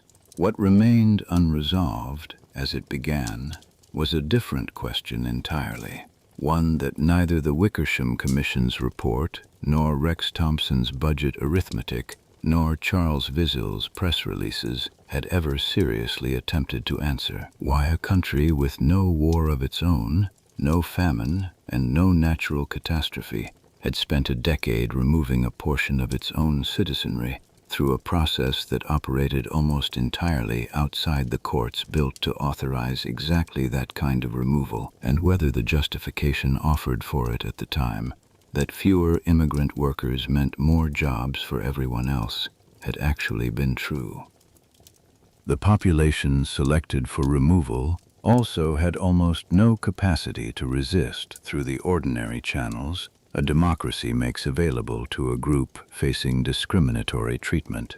Mexican nationals could not vote in American elections under any circumstance. American-born children, whatever protection their citizenship offered on paper, exercised no political power of their own until adulthood, and their parents, frequently non-citizens themselves, even after decades of residence, had no ballot to cast against the county supervisors making these decisions. A hypothetical policy that cut relief benefits to native-born white families facing the same unemployment crisis would have generated direct, immediate electoral consequences for the officials responsible. Historical parallels from the same period illustrate the point by contrast. Proposals to simply reduce relief payments across the board, floated in several California counties as unemployment worsened, met immediate and organized resistance from veterans groups, church coalitions, and labor organizations representing native-born workers. Resistance vocal and well-connected enough that most such proposals were quietly withdrawn before ever reaching a formal vote. No comparable coalition organized to defend the specific population targeted by repatriation, not because the underlying hardship was any less real, but because the people experiencing it lacked the votes, the elected representatives, and in many cases the language fluency needed to mount the same kind of organized political resistance. A policy that achieved a comparable budget reduction by targeting a population with no meaningful path to the ballot box generated no equivalent consequence at all. This asymmetry, more than any single racial theory imported from a congressional eugenics hearing, explains why the pressure fell where it fell. Not because county officials necessarily held more hostility toward Mexican residents than toward any other poor population on their relief rolls, but because acting against this particular population carried a political cost of essentially zero. This also explains something that might otherwise look like a contradiction in the story so far. Why a decade of federal legislative effort to restrict Mexican immigration, Congressman Box's bills in 1926, 1928, and 1930 had failed completely, while county welfare departments, with no legislative mandate at all, managed to remove hundreds of thousands of people within a matter of months. The Box bills had to survive a fight in open congressional session, where agribusiness lobbyists could testify, where growers' associations could send formal resolutions, where the economic argument for keeping the labor supply open had a forum built specifically to let it compete against the racial argument for closing it. A welfare caseworker's visit to a family's door required no such forum. It was not legislation. It created no public record subject to floor debate, no roll call vote that a grower's lobbyist could work to defeat, no bill number that historians could later cite as the moment federal policy changed. The entire program succeeded, in the most literal sense, by operating below the threshold where the opposition that had defeated it for a decade in Congress had any way of engaging with it at all. The mechanics of how this removal happened, county by county, welfare office by welfare office, only partly explain why it happened at the scale it did. A single county's decision, considered in isolation, might be explained away as an unfortunate local overreaction to a genuine fiscal crisis. Multiplied across dozens of counties in more than a dozen states, acting independently but reaching remarkably similar conclusions within the same 18-month window, the pattern stops looking like isolated overreaction and starts looking like the predictable output of a shared set of incentives operating on officials who, for the most part, had never met one another and were not coordinating in any formal sense at all. Underneath the mechanics sat a structural feature of American governance in this period that made the outcome close to predictable once the Depression arrived. The cost of unemployment relief fell almost entirely on local and county governments, while the political credit for solving unemployment, real or claimed, accrued disproportionately to whichever level of government moved first and loudest. Before the Social Security Act and the broader New Deal relief architecture that followed it, no federal unemployment insurance system existed to absorb the shock spreading through cities like Los Angeles. A county welfare department facing a caseload that had grown tenfold in 18 months had exactly two levers available to it: raise local taxes during the worst economic contraction in the country's history, or reduce the number of people on the relief rolls. A county budget meeting of this period, reconstructed from the surviving minutes of similar sessions elsewhere in California, typically opened with a department head presenting the latest caseload figures against a backdrop of declining tax revenue, since property values and the taxes assessed on them were falling just as quickly as the number of families requesting aid was rising. Supervisors weighing the options in front of them faced a straightforward political calculations. A tax increase required public justification and invited direct blame at the next election, while a reduction in the specific caseload driving costs upward could be framed as prudent management rather than austerity, provided the population being reduced could be described in terms that made its removal seem like a return to normalcy rather than a cut in services. Removing a population that could be framed, however inaccurately, as foreign rather than reducing benefits to a population understood as native-born citizens was, in the specific political economy of a Los Angeles County supervisor facing re-election, the lever with almost no downside attached to it. This administrative shortcut depended on a substitution that had been building for years before the Depression gave it new urgency.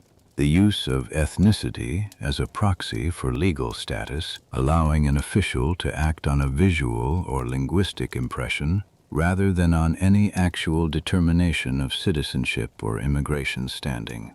A caseworker did not need to verify a family's papers, request a birth certificate, or refer a case to an immigration judge before recommending repatriation, because the program she administered was never legally structured as an immigration enforcement action in the first place. It was structured as a welfare eligibility decision, a category of government action that required far less due process than a deportation, and that had, in Los Angeles County specifically, effectively merged the question of who belonged to the community with the question of who looked like they might. This merger was never written into any statute. It did not need to be. It operated through the discretion built into every welfare office's daily caseload decisions, discretion that no court supervised and no legislature had ever explicitly authorized to be used this way. The federal government's role in this calculus was correspondingly narrow and largely rhetorical. Secretary Doak's public statements, his radio broadcasts, his press releases praising the exodus from Southern California cost the federal government nothing and required no new appropriation, no new legislation, and no formal legal finding beyond the ordinary operation of an immigration bureau conducting a modest number of actual deportation hearings. The heavy lifting, the budget line items, the negotiated rail fares, the caseworkers' salaries, was borne entirely by county governments that had far more direct and immediate reasons to want the caseload reduced than the federal government did. This division of labor, cheap rhetoric from Washington paired with expensive local execution, meant that no single office anywhere in the country ever had to take full responsibility for a policy that added up across every county and state that participated in it, constituted one of the largest population movements in the country's peacetime history. Responsibility was distributed precisely because no single actor wanted to hold all of it, and a policy without a single author is far harder to challenge, reverse, or even fully document than one signed into law by an identifiable official on an identifiable date. The intellectual groundwork for treating ethnicity as an acceptable administrative sorting category had already been laid years before any welfare caseworker knocked on a door in Los Angeles, in the congressional hearing rooms where Harry Laughlin and other eugenicist witnesses had testified against the box bills throughout the late 1920s. Those hearings did not need to succeed in changing federal law to have a lasting effect. They succeeded in making the racial framing of Mexican immigration a respectable, publicly aired position, one that had been debated on the floor of Congress rather than confined to a fringe pamphlet. By 1931, a county welfare official reaching for a justification to treat Mexican relief recipients differently from other relief recipients did not need to invent that justification from nothing. It had already been rehearsed on the record by members of the United States House of Representatives, and simply waited to be picked back up by whoever next found it useful. A congressional hearing room in the late 1920s, filled with growers testifying in favor of continued Mexican immigration on one side, and eugenicist witnesses testifying against it on the other, produced a strange kind of bipartisan legitimacy for the racial argument, even in defeat. The growers won the specific legislative fight over quotas, but the losing side's testimony entered the congressional record all the same, available for citation, paraphrase, and reuse by any official anywhere in the country who wanted the appearance of established, debated authority behind a decision that otherwise rested on nothing more than local political convenience. The employers who had spent the 1920s fighting, testimony by testimony, congressional hearing by congressional hearing, to keep Mexican labor exempt from the immigration quotas that restricted every other part of the world, did not, for the most part, spend the early 1930s defending the same workers from removal. Ford Motor Company and the Southern Pacific Railroad, two of the largest private employers of Mexican labor in the country, told their own workers directly to consider leaving rather than lobbying local officials on their behalf. The same posture George Clements of the Los Angeles Chamber of Commerce's Agriculture Department had taken when he helped design the county's repatriation program, alongside the same welfare officials cutting relief rolls. The apparent contradiction, an industry that had argued for a decade that its operations could not function without Mexican labor, now standing aside as that labor was removed by the hundreds of thousands, dissolves once the underlying logic of both positions is made explicit. Agribusiness and industry had never argued for the presence of Mexican workers as an end in itself. They had argued for a labor supply, flexible, inexpensive, and available on demand, that could be recruited aggressively when production needed it and discarded without institutional resistance when it did not. The recruitment campaigns of the 1920s and the removal campaigns of the early 1930s were not opposing policies fighting for control of the same population.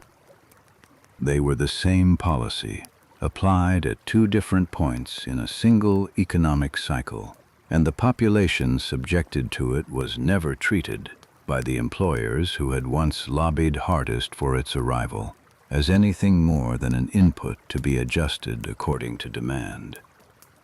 What neither the county officials calculating relief budgets nor the industries adjusting their workforces in 1931 had any way of testing at the time was whether the underlying premise of the entire program, that removing Mexican workers would create jobs for the citizens who remained, was actually true. That premise went almost entirely unexamined for the better part of a century. It required the kind of large-scale, individually linked economic data that did not exist in a usable form until long after everyone involved in the original decisions had died. Data that eventually allowed economic researchers to track specific American workers across the 1930 and 1940 censuses, county by county, and measure what actually happened to their employment in the years immediately following a sharp, measurable drop in the local Mexican population. The reconstruction itself required decades of patient, unglamorous archival work, digitizing paper census forms filled out by hand in 1930 and again in 1940, matching individual names and households across the two records, despite inconsistent spellings, address changes, and the ordinary chaos of a decade that included a world historical economic collapse, and only then layering county-level repatriation estimates on top of the matched data to see what correlation, if any, emerged. None of the individual clerks filling out those census forms in 1930 or 1940 had any reason to imagine the data would be put to this particular use nearly a century later. The research exists at all only because the underlying records happen to survive in a form complete enough for later computers to process, an accident of archival preservation as much as a triumph of economic methodology. The research, built on this linked census data and published nearly a century after the events it examined, relied on a method designed specifically to isolate cause from mere coincidence, rather than simply comparing counties where the Mexican population happened to fall with counties where it did not. which risks confusing repatriation's effects with whatever other local economic forces happen to be driving both trends at once. The researchers used the size of a county's Mexican community back in 1910, decades before the Depression, as a predictor of how exposed that county would later be to repatriation pressure in the 1930s. Because a county's demographic makeup in 1910 had nothing to do with economic conditions 2 decades later, this approach allowed the researchers to isolate the specific effect of the population decline itself, separate from the broader economic collapse happening everywhere at once. What they found was the opposite of what Charles Vissel, William Doak, and the Los Angeles County Board of Supervisors had all confidently predicted. In counties where the Mexican population fell sharply as a direct result of repatriation pressure, native-born workers did not see their employment prospects improve. Employment among native workers fell, and the jobs that remained available to them shifted downward in skill and pay, a pattern researchers termed occupational downgrading. The effect was strongest precisely among the workers the entire program had claimed to be protecting: low-skilled labor in urban areas. The same demographic Doak's radio broadcasts and Wiesel's press releases had specifically promised would benefit most from removing Mexican competition for jobs. The mechanism behind this finding runs directly counter to the zero-sum logic that had justified the entire program from its earliest planning meetings onward. Mexican workers in 1930s Los Angeles were not simply occupying a fixed number of jobs that would revert to native-born workers once vacated. They were, in the language of the economists who later studied the period, part of the local economy's agglomeration structure. Their wages, however modest, were spent in local shops, on local rent, and on local services, sustaining a broader web of employment that depended on their continued presence as consumers as much as it depended on them as laborers. A shoe repair shop, a corner grocery, a boarding house renting rooms by the week. None of these businesses distinguished between a customer's immigration status when accepting payment, and none of them survived on citizen customers alone, in neighborhoods where a substantial share of the working population was of Mexican descent. The clerk stocking a grocer's shelves, the landlord collecting rent, the streetcar conductor collecting fares, all depended in part on the spending of a population the welfare department's arithmetic treated as a pure cost, rather than as a source of the very economic activity that employed other workers throughout the same neighborhood. When that spending disappeared along with the families who had generated it, the jobs built on top of it did not transfer to someone else. They simply stopped existing. Removing several 100,000 wage earners from a regional economy already contracting sharply did not free up a corresponding number of jobs for the workers who remained. It removed customers, tenants, and the tax base that had helped support the very relief systems the removal was supposed to protect. The same county that weighed a trainload's relief costs against its transportation costs and found removal cheaper never entered the other side of that ledger into its arithmetic. The rent payments, grocery purchases, and local tax contributions that same trainload of families had been making before they left, and that the local economy lost the moment they did. None of this was knowable with any confidence in 1931. It is worth being precise about what that means and does not mean. The officials who built this program were not, in any documented case, working from evidence that contradicted their stated goal and choosing to proceed anyway. They were working from an assumption widely shared across the political spectrum of the period and rarely subjected to serious empirical challenge by anyone in a position to challenge it. that immigrant labor and native labor competed for a fixed number of jobs in a way that made one group's removal a direct benefit to the other. The assumption was intuitive. It fit the anxieties of a population watching unemployment climb past 20%, with no modern precedent to draw on for how such a crisis might resolve itself. It was also, according to the best evidence available nearly a century later, wrong, and the decade of removal it justified proceeded at full scale regardless. What makes this finding more than a historical footnote is the shape of the mistake itself. It was not a mistake of malice alone, though malice, in the form of the racial framing that made this specific population the target, rather than any other group of relief recipients, was present at every stage. It was also a mistake of economic reasoning, one built on an intuition about how labor markets work that felt self-evidently true to nearly everyone making decisions in 1931, and that turned out, when finally tested against real data, to run in the opposite direction. A mistake of that particular shape, intuitive, bipartisan in its appeal, and resistant to correction because the people harmed by it had no political voice to demand the correction, is not the kind of error that stays contained to a single decade. It is the kind that recurs in different forms, whenever the same conditions, an economic downturn, a visible and politically powerless population, and an intuitive but untested theory about where jobs come from, line up again.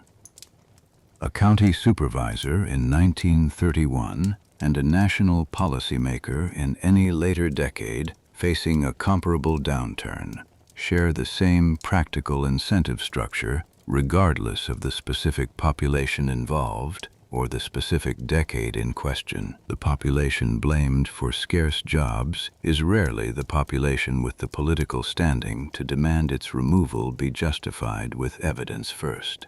That asymmetry, more than any specific ideology attached to any specific administration, is what allows an intuitive but empirically unverified argument to drive policy at scale, again and again, long after the first best documented instance of that argument being tested and found wanting. One further thread runs beneath all of this, quieter than a plaque or a regulation, but just as telling. Nobody has ever agreed on exactly how many people this program removed. The estimates cited across nearly a century of research on the period span from roughly 400,000 to 2 million, a range wide enough that the low end and the high end describe two entirely different scales of historical event, and that uncertainty is not a failure of later historians to do their homework carefully enough. It is a direct inheritance of how the program itself was built. A formal deportation generates a file, a hearing transcript, a name on a federal ledger, a family that leaves because a caseworker threatened to cut off relief, or because a newspaper announced a raid that never touched their street, or because an employer suggested they would be happier elsewhere, generates nothing of the kind. The same administrative design that let this program operate for 7 years without a single act of Congress authorizing it directly also ensured that no one, then or now, would ever be able to say with precision how many people it actually swallowed. The uncertainty is not a gap in the record. It is part of the record. One piece of this pattern is not abstract, and it does not require drawing a loose historical analogy to locate. It has a specific legal origin, a specific moment in this story where it was quietly redeployed, and a status today that can be checked in the Federal Register rather than argued about in the abstract. The Public Charge Clause, The same provisions State Department officials in 1929 were instructed to enforce with new strictness against Mexican visa applicants at the start of this story. Originated in American immigration law in 1882, predating the Mexican Revolution, the Border Patrol, and every figure named so far by decades. The clause itself has never disappeared from federal law in the century and a half since.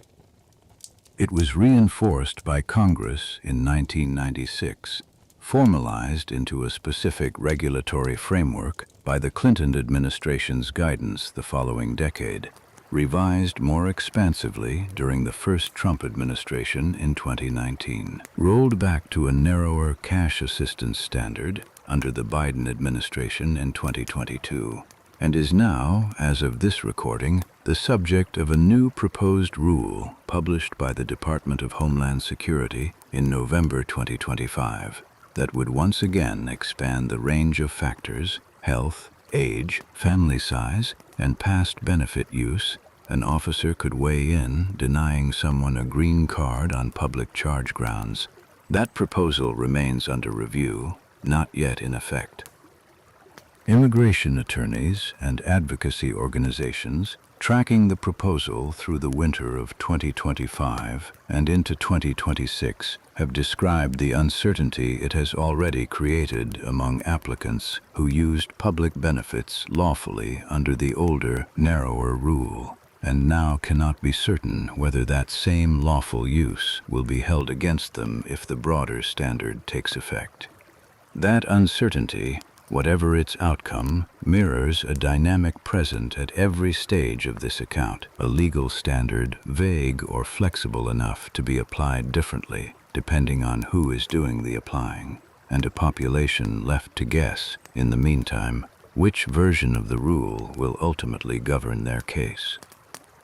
Whatever its outcome, the clause itself, the specific legal instrument the State Department reached for quietly in the months before Los Angeles County ever built a welfare office program around it, is still there, still being argued over, nearly a century and a half after Congress first wrote it into law, cycling through the same basic question, who counts as a burden on the public, that every administration since 1929 has answered slightly differently.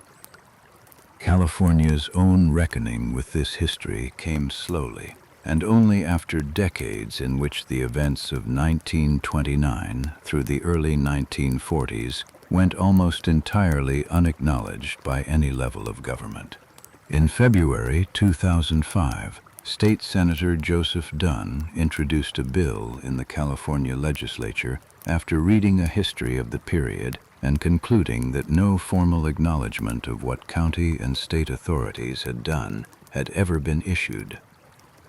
His staff spent months reviewing archival documents at the National Archives and elsewhere, cross-checking the surviving welfare department records against the estimates historians had produced before the bill reached the floor.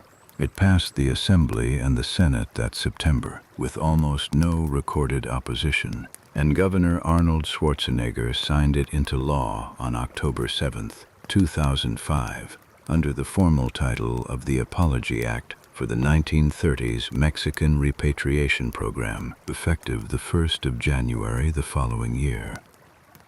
The law's findings stated plainly what 7 decades of official silence had not, that government authorities in California and across the country had undertaken an aggressive program to forcibly remove people of Mexican ancestry, that as many as 2 million people had been affected nationally, and that roughly 1.2 million of them had been born in the United States. The findings went further than a simple apology, describing the transportation arrangements made with railroads and other carriers, the property families lost or were defrauded of in the course of their removal, and the denial of due process and equal protection that the legislature itself, 75 years later, formally acknowledged. Legislative staff who worked on the bill later described the process of assembling those findings as slower and more difficult than anticipated. requiring cross-referencing county welfare records that had never been organized with future historical research in mind. Consular correspondence scattered across multiple archives, and secondary academic sources that themselves disagreed on basic figures. A reminder that even a formal legislative apology rests on an evidentiary foundation assembled from fragments, rather than from any single, complete official account. The act apologized on the state's behalf and required a commemorative plaque to be installed in Los Angeles, at a location the Department of Parks and Recreation was tasked with selecting. It remains, to this date, the only formal government apology issued anywhere in the United States for this program. Advocates who pushed for the 2005 law have said in later interviews that they always understood the apology as a first step rather than a conclusion, a formal acknowledgement intended to open the door to fuller restitution, educational reform, and eventually a federal response, rather than to close the subject with a plaque and a press release. No other state, not Texas, not Colorado, not Michigan, not Indiana, each of which ran its own version of the same pressure through the same years, has passed an equivalent measure, and the federal government, whose own Secretary of Labor helped set the entire machinery in motion in January 1931, has never issued one at all. The acknowledgement did not stop with the apology itself.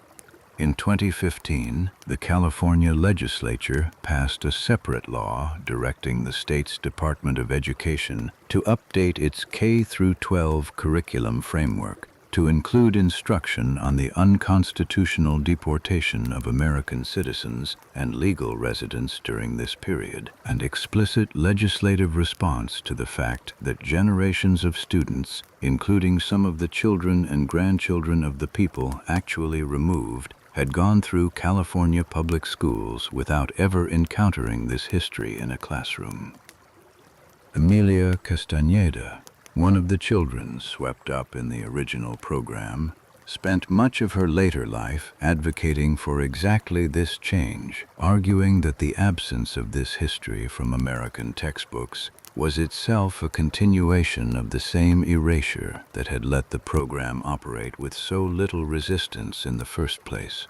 As recently as 2023, the legislature returned to the subject again, passing a law authorizing a non-profit organization to negotiate the construction of a physical memorial in Los Angeles, beyond the plaque required in 2005, a project that remains in active planning as this account is being recorded. Planning meetings for a memorial of this kind involve, in the ordinary course of such projects, community input sessions, design proposals, fundraising campaigns, and negotiations over the exact language a permanent public monument will use to describe events that different stakeholders, descendants of those removed, historians, city officials, and the general public, may still understand somewhat differently from one another. Whatever design is eventually built will be only the second physical marker of this history anywhere in the country, arriving nearly a century after the events it commemorates, and nearly 2 decades after the state first apologized for them. Nearly a century after La Placita, the state is still deciding, piece by piece, how much of this history it is prepared to formally remember. The pattern the program established did not stay confined to the 1930s either. 2 decades later, in the summer of 1954, the federal government, under President Eisenhower, launched a new mass removal campaign targeting Mexican immigrants, publicly named with a racial slur and directed by a retired Army general, Joseph Swing, who ran it with the coordinated logistics of a military operation, complete with jeeps, aircraft, and processing stations built specifically for the purpose. The government's own figures at the time claimed more than 1 million people removed in a matter of months, Later, more rigorous research working from actual Border Patrol apprehension records found the true number of formal removals closer to 300,000, with the larger figure inflated by the same category that had inflated the numbers a generation earlier: people who left on their own, out of fear generated by a publicity campaign rather than any individual legal proceeding against them. The tactics themselves carried an even more direct echo. A Border Patrol sweep of a Mexican-American neighborhood in the 1950s followed a rhythm familiar from La Placita 2 decades earlier. Agents arriving without warning, exits covered before the operation's target population fully understood what was happening, identification demanded on the spot from anyone who fit the physical profile the operation was built around, and citizenship treated as an afterthought to be sorted out later, if at all, rather than as a threshold question to be confirmed before anyone was detained. Agents demanded identification from anyone who looked Mexican on the street, entered private homes without warrants, and swept up American citizens alongside the population they claimed to be targeting, the same conflation of ethnicity and legal status that had defined the welfare offices of Los Angeles County a generation earlier. The parallel is not an interpretation added by later observers. It is structural. Both episodes relied on a public demonstration of force to generate departures the government's actual legal authority could never have produced on its own. And both episodes, decades apart, left researchers still arguing over how many people actually left, because voluntary, fear-driven departure was never the kind of thing either government bothered to count carefully in the moment. Families who lived through both waves, the one in the 1930s and the one in 1954, sometimes appear in the same oral history collections, a grandparent describing a childhood departure under one program, and a parent or aunt describing a second, eerily similar experience of fear and displacement 2 decades later, as though the country had learned nothing in the interval beyond how to run the same operation with slightly better logistics. That structural resemblance has not gone unnoticed by the people who study this history closely. In the middle years of the 2020s, as federal immigration enforcement operations returned to the streets of Los Angeles, including, according to press coverage at the time, the same downtown neighborhoods surrounding La Placita and Olvera Street, journalists and historians covering the news drew direct comparisons to the events described in this account, noting the recurrence of public raids in identifiable neighborhoods, the blurred distinction in press coverage between legal status and ethnicity, and the specific historical weight of using immigration enforcement as a visible response to economic anxiety. Local news organizations covering the renewed enforcement activity explicitly invoked the 1931 raid by name, walking their audiences through the same sequence of events described earlier in this account: the press release, the sealed exits, the 400 people lined up for questioning, as a point of direct comparison to what was unfolding in the same city nearly a century later. Community organizations in the neighborhoods most affected by the renewed activity, several of them tracing their own institutional roots back to the mutualista societies described earlier in this account, drew on that history explicitly in their public statements, framing their advocacy work in the 2020s as a continuation of the same defense their organization's predecessors had attempted, with far fewer resources and far less legal standing, in 1931. Whatever one makes of any specific policy debate playing out in the present, the comparison itself rests on a documented record, not a rhetorical flourish. The same legal doctrine, the same administrative shortcuts, and in some cases the same physical city blocks have now been part of this story for very close to 100 years. The economic argument that justified the entire program in 1931, that removing immigrant workers frees up jobs for native-born citizens on a roughly one-to-one basis, did not disappear from American political discourse once later research complicated it. Versions of the same argument have surfaced in immigration policy debates in nearly every decade since, largely independent of the specific research findings discussed earlier in this account, because the intuition behind it, a fixed number of jobs, competed for by a fixed number of workers, remains as immediately persuasive to a general audience today as it was to a Los Angeles County welfare official in 1931. The research is not, and was never intended to be, a verdict on any specific policy question being debated in the present. It is simply a data point, gathered from one particular, well-documented episode in which the argument was tested directly against outcomes for the workers it claimed to protect, and found, in that specific case, not to hold. What connects a caseworker's visit in 1930 to a regulatory notice published in the Federal Register in 2025 is not a straight line of cause and effect running unbroken across a century. It is something closer to a recurring shape, an economic anxiety in search of a visible cause, a population without the political power to resist being named as that cause, and a set of administrative tools, welfare eligibility, visa screening, a public charge clause first written in 1882, flexible enough to be picked back up by whoever next needs them, regardless of whether the last time they were used. The underlying premise turned out to be true. None of the officials who appear in this account set out, in their own understanding of what they were doing, to build a shape that would recur. Wissel wanted headlines and a lower unemployment number. Holland wanted a smaller relief budget. Doak wanted a political win he could take credit for at no federal cost.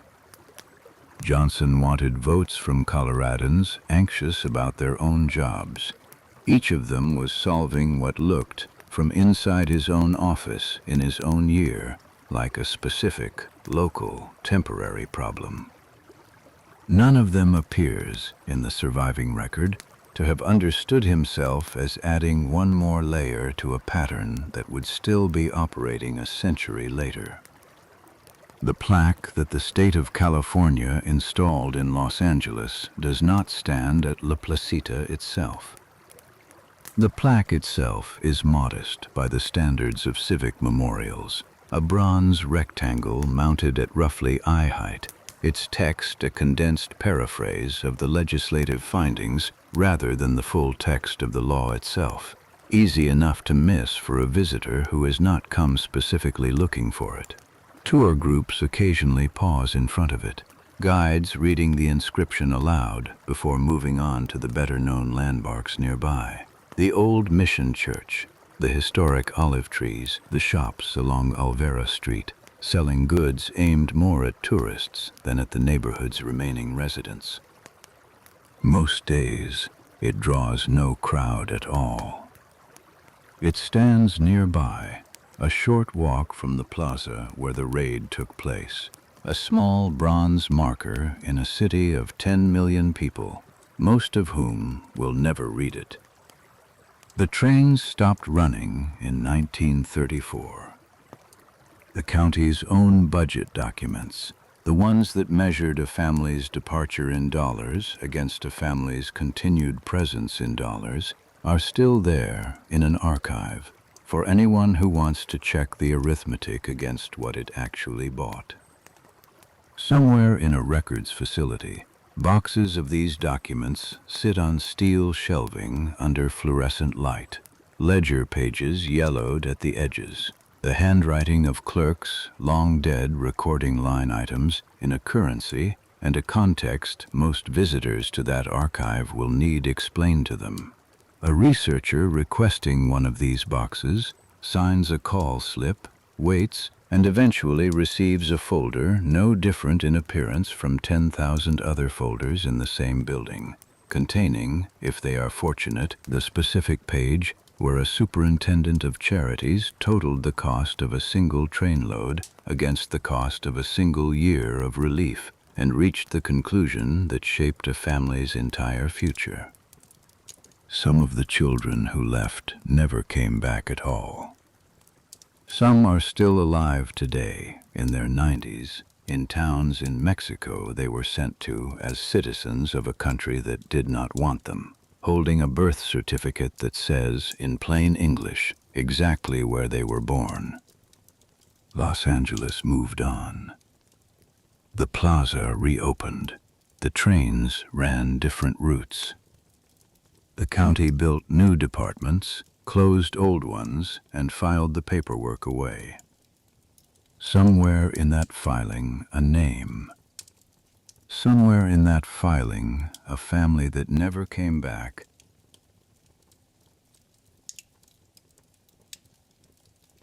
This has been Quiet History at Bedtime. If you found value in this story, a subscribe, a like, or turning on notifications helps this channel keep telling the histories that go untold. Thank you for listening and for letting this play through to the end. Good night and sleep well.